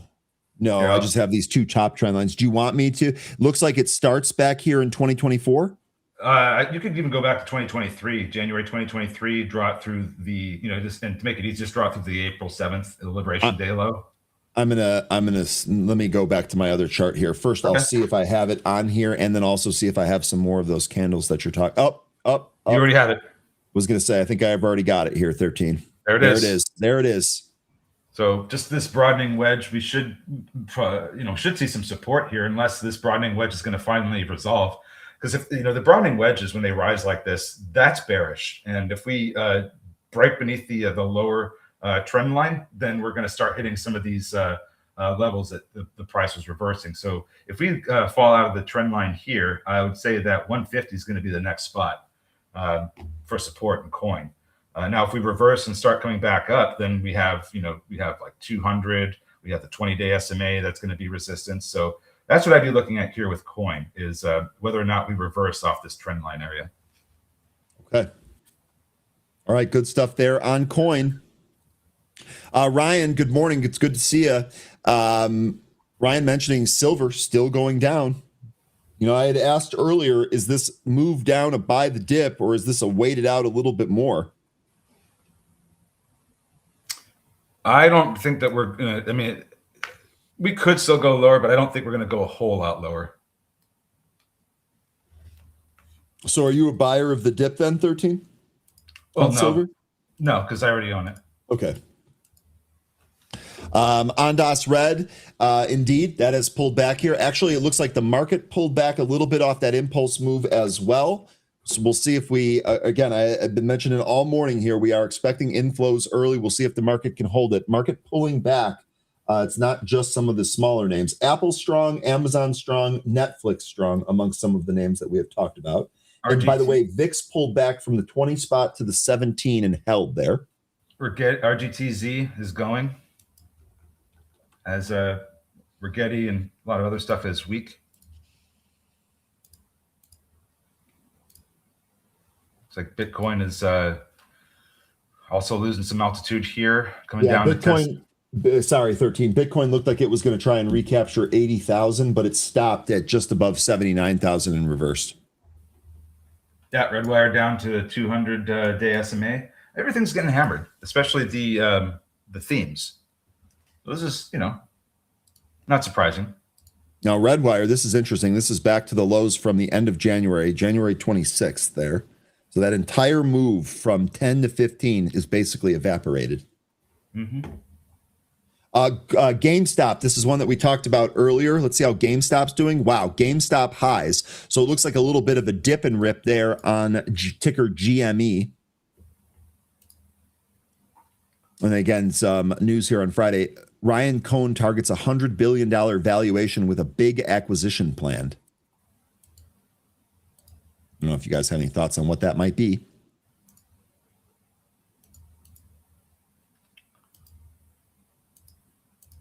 Looks like we're getting a little bit of a turnaround in DKI after that 200 EMA support. We'll see if we can recapture the 65 and the VWAP.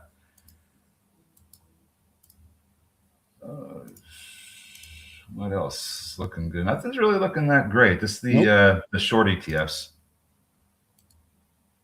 and not all of them either.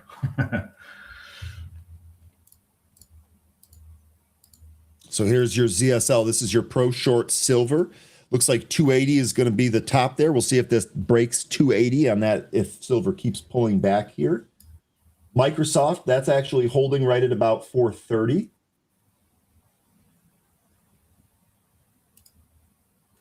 Looks like Bitcoin just lost the 65 EMA on the 5-minute.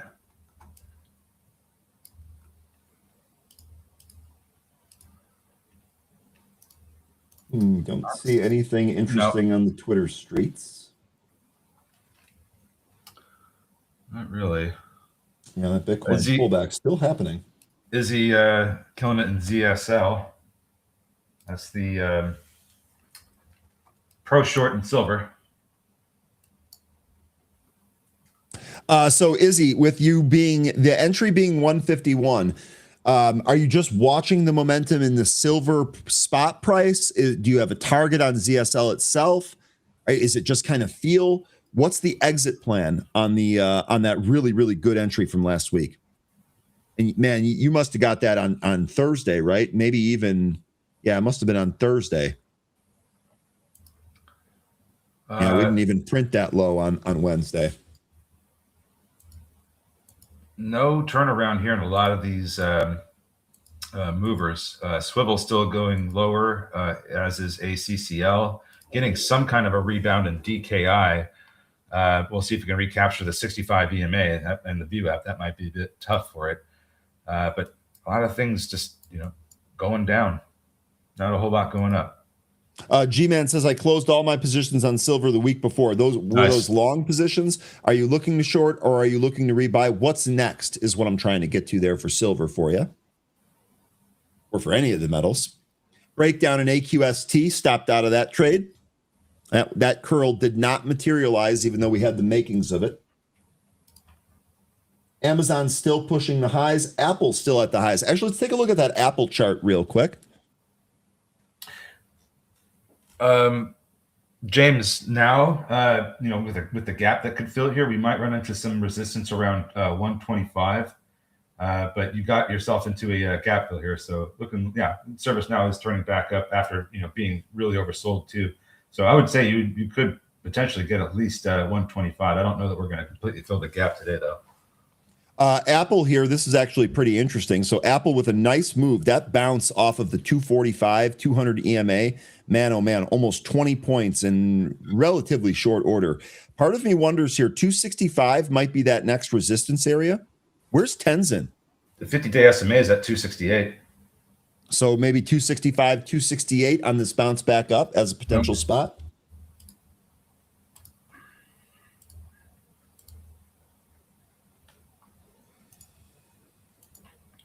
Yeah, just not a whole lot of great looking stuff out there right now. No, especially not for new. Now, S&P 500 looks like it's back up to the highs here. Dow's pulling off the highs. NASDAQ still punching around up there. I'm recharging to jump back in, but gold and silver is an intraday activity, not a swing one. Okay, so you're basically looking for just intraday opportunities in some of those metal names. Let me know nonetheless if you have a spot that you're looking at there.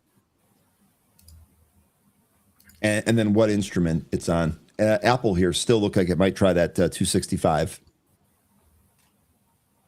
How's SanDisk holding up? Okay, so SanDisk has made a series of lower highs from the impulse move up to 640. That can very easily turn around. I don't want to make too early of a prediction. And then how are our metals going after the strategic reserve news that we got this morning? So those basically came back in. Okay, so this hasn't retraced its entire move back in, but I'll tell you what, that initial one sold into right off the bat. Retro mentioning a PayPal reversal. Boy, that would be something. This stock has really had a tough time getting out of its own way. So at least we're seeing some green candles here. Stock's up by 1%.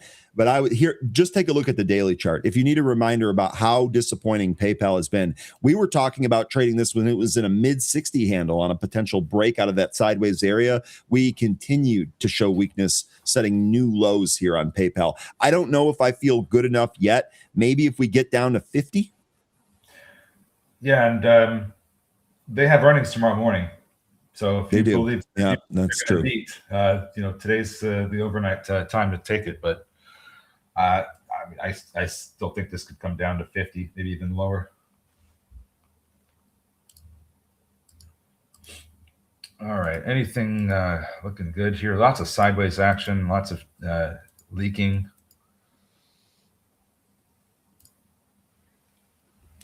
There might not be a lot going on when Peloton is at the top of your scanner. I'm just throwing it out there. Now, Peloton, actually looking at this, Peloton impulse move back to VWAP and then more new highs here. So maybe I shouldn't smack talk it too much, but generally speaking, Peloton, Does anyone still like their Peloton? Did anyone buy a Peloton, not use it, turn it into a clothes rack, and then sell it? I'm wondering if we're already on the backside of that cycle. Tris, I see what you did there. I see Disney did not have a fairy tale post earnings. No, it didn't. And we also had news about a potential CEO shakeup there. Iger being frustrated. Disney here actually looks like this might roll lower here. What do you got, Joe? Iger is likely the biggest reason why this brand is doing so terribly. His leadership is just awful, and he's the reason why a lot of this brand destruction is happening. Like all the things that he picked up, like Marvel and Star Wars, Lucasfilm, all those IPs are basically, I don't want to say they're worthless, but they've been severely diminished in their appeal. And I it's not surprising to me that their park segment is their best segment, because their movies have been terrible. It's either if it's not a remake or a sequel, it's just some kind of garbage that the general broader audience is not really interested in watching. They really have a brand problem right now. You're exactly right about that. And I actually covered this morning on the back of the earnings. I covered 4 different analyst companies here. None of them talked about the IP. All of them talked about the parks, like you had just outlined, saying that, and then also the possible CEO here, Josh D'Amaro, he was the theme park chief. He's now going to become the CEO. Do you like that as a move, given how Disney's making its money?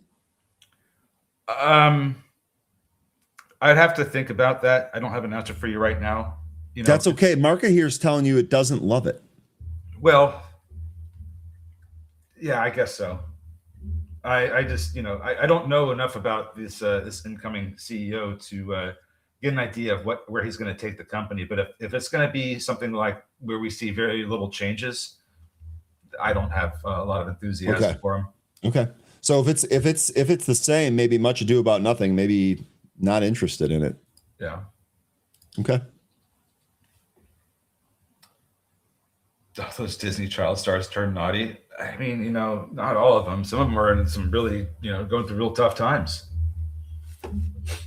Can we all just take, I know this is not necessarily related to Disney, but can we all just take a minute to remember the great Catherine O'Hara, who left us last week? Mrs. McAllister, one of the greatest roles ever. I saw that O'Hare International Airport tweeted out a thank you in remembrance to her. I, of course, retweeted that. A gigantic part of my childhood. Also in Best in Show. Tremendous loss. Yep. Too early. Definitely.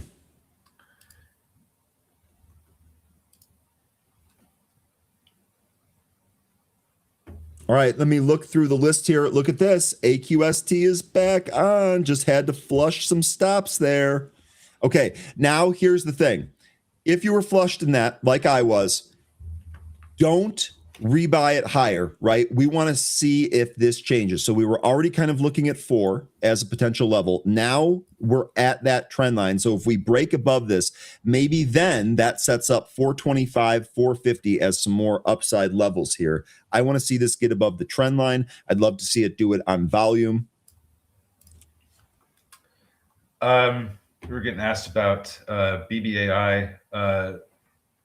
BBAI, it looks like if we need to hold above 480, because I have that as a major support level, which if we lose, we could end up going down to 4, maybe even lower.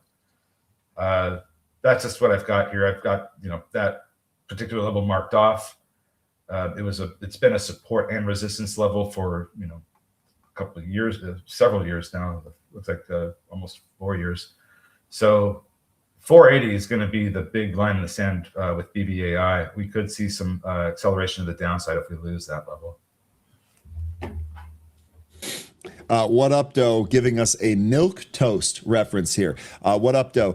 From our Twitch viewership, by the way, we of course stream to YouTube, X, and Twitch, and we appreciate all of you. Disney is milk toast PC crap. I'm just glad I got a milk toast reference in here. That's pretty awesome. Yeah, it's funny. They let Ryan Reynolds in there. They did Deadpool and Wolverine, and that was like their only. I don't want to say their only, but that was their biggest box office success. So that's how you know their direction that they've been going is completely wrong. When you have just one guy come out and take this one character that the company acquired and said, "Let me do something with this. Everybody's going to love it," and he executes and he does it. And it was like the greatest movie of. Gosh, when did that come out? 2023, 2024. It was whatever year it came out. It was the greatest movie that year, and it really just flew in the face of everything that they're else are trying to put out.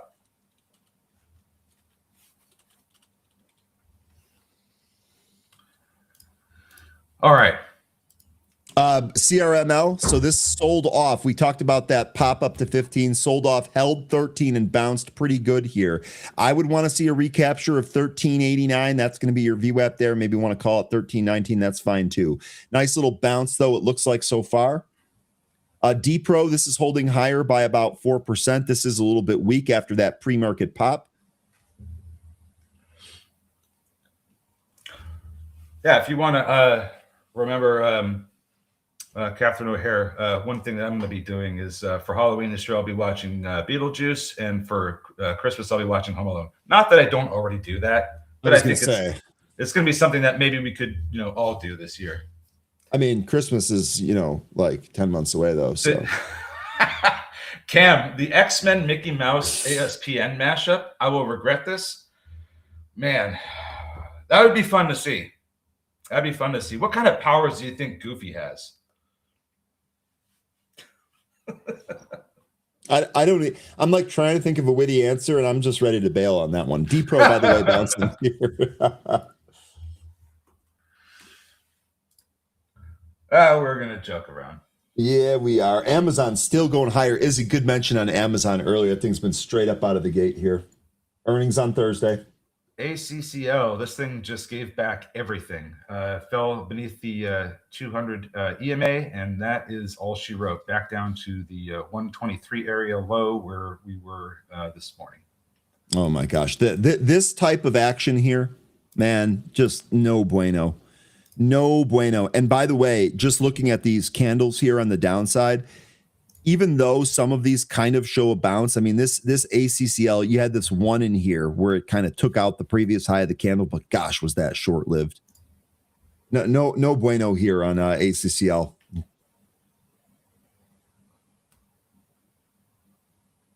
Real Plank wants to take a look at Meta. We did look a little bit at Meta earlier. Here's what you got, though. Meta not really doing a whole lot here. So far, it looks like it's held those, pre-market or overnight lows down there at about 700. 704 looks to be holding it in here on Meta. Here's what it looks like on the daily. Let me actually turn this VWAP off. Here's what it looks like on the daily. So we kind of set this island. We didn't quite fill this gap. We didn't quite fill it up to the body. This is kind of in no man's land here for me right now.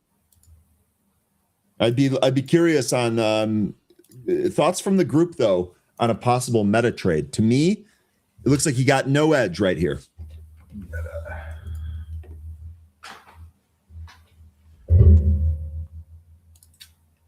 Let's see here, Meta. And you guys are right on that AQST. Here we go. This is what we've been waiting for, right? So we are, okay, so really quickly, I'll go back 13 if you want to review that chart. AQST did kind of trade sideways through this trend line. So what I would have rather have seen is a move through it on volume. That would have given conviction. However, now we're kind of pushing through this here. I still think that the next level up is going to be 425 here on AQST. I would have 425 and 450 as your next upside levels. Yeah, MACD's starting to curl on this one too. Lots of sellers in the way, every 5 cents.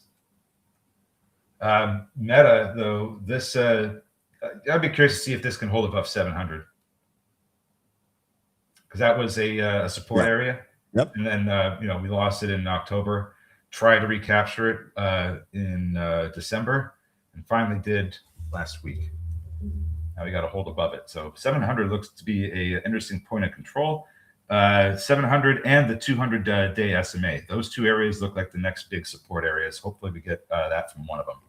Okay.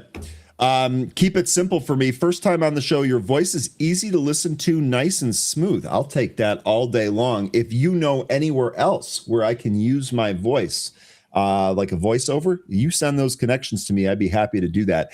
Nonetheless, though, we're happy to have you here. Let us know if there's anything you'd like to see us do here. AQST is lifting even higher now. Maybe some audiobooks, Ryan. Yeah, so I looked into that. What I have to do in order to do that is apparently make a demo tape of my voice in a bunch of different, I guess, emotions or inflections. It would be, but that's something I've considered. Just haven't done the legwork on it. I'm too busy trying to open up my own golf simulator business, which I will also take recommendations on if anyone has those. Lion says silver's down almost 35% from its high. Lion, what are we doing here? Where's the ad spot? You had said on pullbacks here you're long on silver. What are we thinking? What are you thinking for a possible ad spot? And what way would you play that? Would you actually buy PAAS, which was one of your favorite silver plays? Is it an individual name? Ryan made no such promise about beatboxing and freestyling, guys.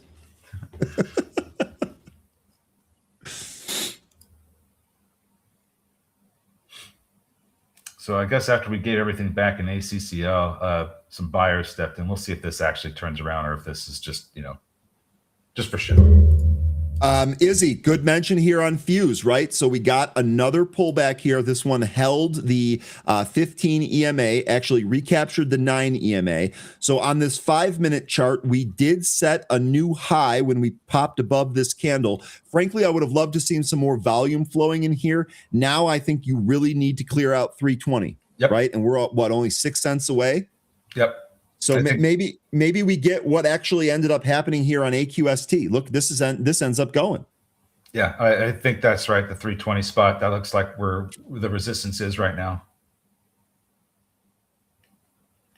Lots of sellers between 315 and 320. So if we get the volume to take them out, we should be off. Delta, whoever was mentioning Delta here, nice little move initially, and now some new intraday highs here on Delta. What does the daily look like? Okay, so we really need to make a move back up towards 72 on the daily. AQST looks like that stopped right at 420. Remember, 425 was going to be one of the next spots here. And don't forget, we're actually in that gap if we end up moving higher. So this could actually pick up steam, especially if volume follows it. All right, Alpha, we had a silver squeeze last week, I think. Certainly could have another one, but we had one. How's SanDisk doing? Look at dude, right through 640. SanDisk continuing to march higher here. Boy, I'm sorry I'm a little bit late to that. What do you think? This push up to 700 on deck now? Well, probably not the best one to ask because I still think this is extended, and I don't know. Maybe it does. Maybe it does go to 700, but RSI is almost 88. That's pretty extended. AQST got a little pop there, right up to the 425 area. Mm-hmm. Almost as if those levels were key levels, huh? Almost. You're going to get this move here with Fuse, or does it refuse to go higher? Oh, man, that was quick. That was quick. NFLX poll. Yeah, it pulled off the high. Still holding higher, though, by 0.3%. Zach, that means a lot to me. Ryan, it's talented at giving interviews, good questions that don't beat around the bush. I don't have time for that, right? I don't have time for that. I don't have time to beat around the bush. Right. Or to the people's interviews. And on top of that, I'm going to keep trying to bring you interviews. We don't see the DPRO CEO on CNBC, but you guys are trading it. You guys are talking about drones on an everyday basis here. I'm going to try and bring that to the group. Come on, Ryan, read the comment. Don't ignore it. Which one? Did you make another one? Ryan has a great voice. He needs to use it loudly against the government corruption. I mean, I do. I just, you and I see things a little bit differently, Lion. Waiting for the silver correction on SanDisk, says Edward. Okay, well, you and a lot of others.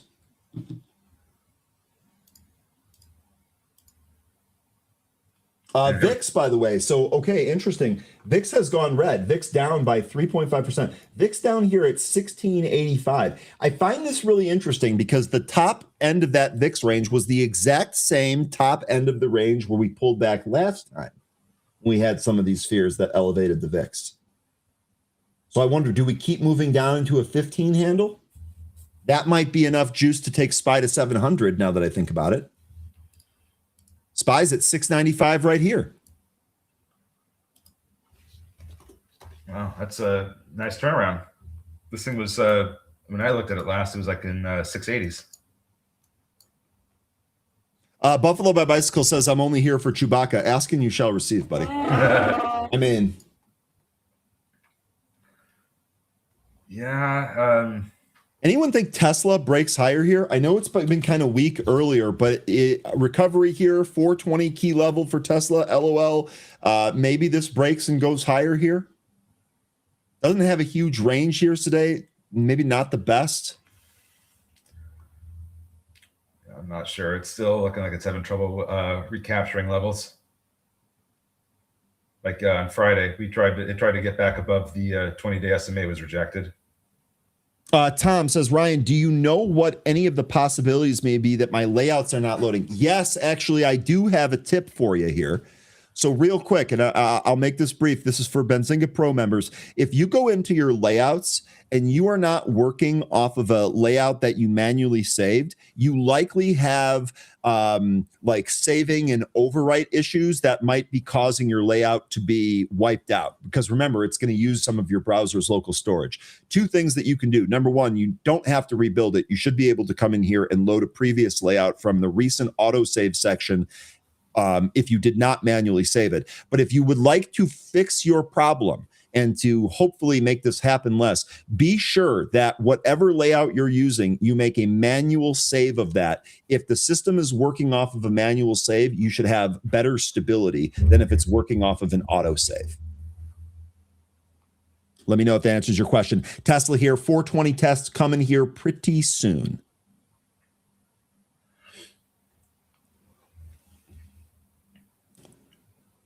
And then Lion, you would have to do an extreme amount of mental gymnastics to say that I love the government. If I loved the government, I would have tried to work for the government. I can't think of anything that would make me want to pry my eyes out with spoons more than that. So, but thanks for hitting the like. Netflix downside on potential shareholder vote for WBD on the deal. So it's almost like us saying that, hey, you should probably wait out this deal before you make any sizable move on Netflix was the right move. Good. Glad we covered. Yeah. I mean, and here's some extra color here from some folks in our happy hour chat. If the Netflix deal happens with Warner Brothers, it will have the strongest moat in all of entertainment e-commerce space. Will it happen? Will they let Netflix have an almost non-competitive arena to tread in? Only time will tell. And that's kind of the thing that we've been talking about is is this deal going to make it through the entire regulatory process? Maybe there's some countries out there that aren't happy with this kind of dominance, and they don't let Netflix stream in their country. There's always that risk. So, it's going to be a very interesting thing to see what happens here when they get through the regulatory hurdles.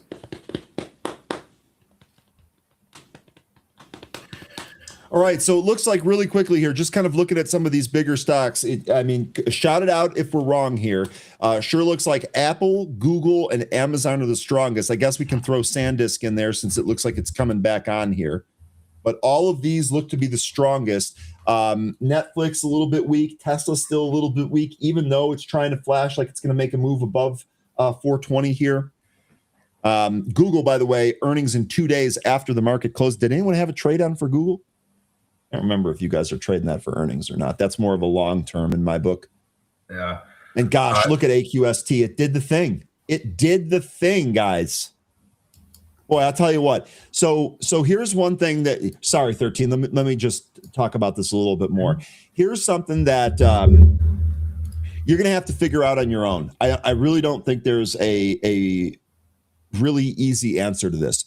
Basically, what happened here the trade plan that I had given you guys prior to the stock moving, it's working. The only caveat is that in this trade plan, there was a stop hunt. And the stop hunt here basically took out anyone that was positioning their stops from 391 down to 380. So what's unfortunate about this is that if you are constantly thinking about your risk to reward ahead of the trade, and you were looking at the stock at 4 and you looked, okay, I want 20 cents to the upside, 10 cents to the downside. That gives me 2 to 1 risk to reward on the day trade. Boy, I'll tell you what, your stop just got hunted and then the trade worked. So what you have to do is you have to figure out, well, am I gonna set that stop? Do I want to try and wait for a little bit better entry so that if the stop gets hunted, it's still within my parameter here? This is definitely frustrating action because we had the entire plan flagged and we had this 5 to 7 minute period here where the thing just hunted it. Now here we go. 425, our upside spot broke. Sure looks like 450 is next. We're only 19 cents away from that. Volume is still elevated here. That's tough. This is part of trade. This is why when anyone tells you trading is easy, they're glossing over quite a bit of details. It isn't. We had a plan here on this. If you had a tight stop like me, you likely got stopped out. If you had a little bit wider stop, the trade's working. But I would still say, where is the exit plan on this? Where is the exit plan? I'm getting asked to check Rocket Lab before we wrap. Okay. Wrap for the day. So Rocket Lab under 80, coming down to some other support areas. I mean, there's not a whole lot, difference here from what we were talking about earlier. There are some support levels that's still going to run into. 75 looks to be one. You also have 70, the 50-day SMA. My time horizon on this is longer than a swing, so I don't know what we're going to get in the short term, but I'm looking for 110 later this year. I anticipate that we'll get a lot of back and forth, but right now we're just in a downturn as the whole market is. I would say let's see if we can get some support from the 50-day SMA.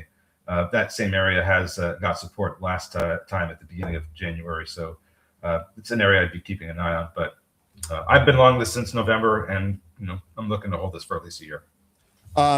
Really quickly before we wrap, Kevin's asking why Roma's going ballistic here. Stock's up 226%. Oh, wow. All I see is a Form 6 here, which looks like a new CEO.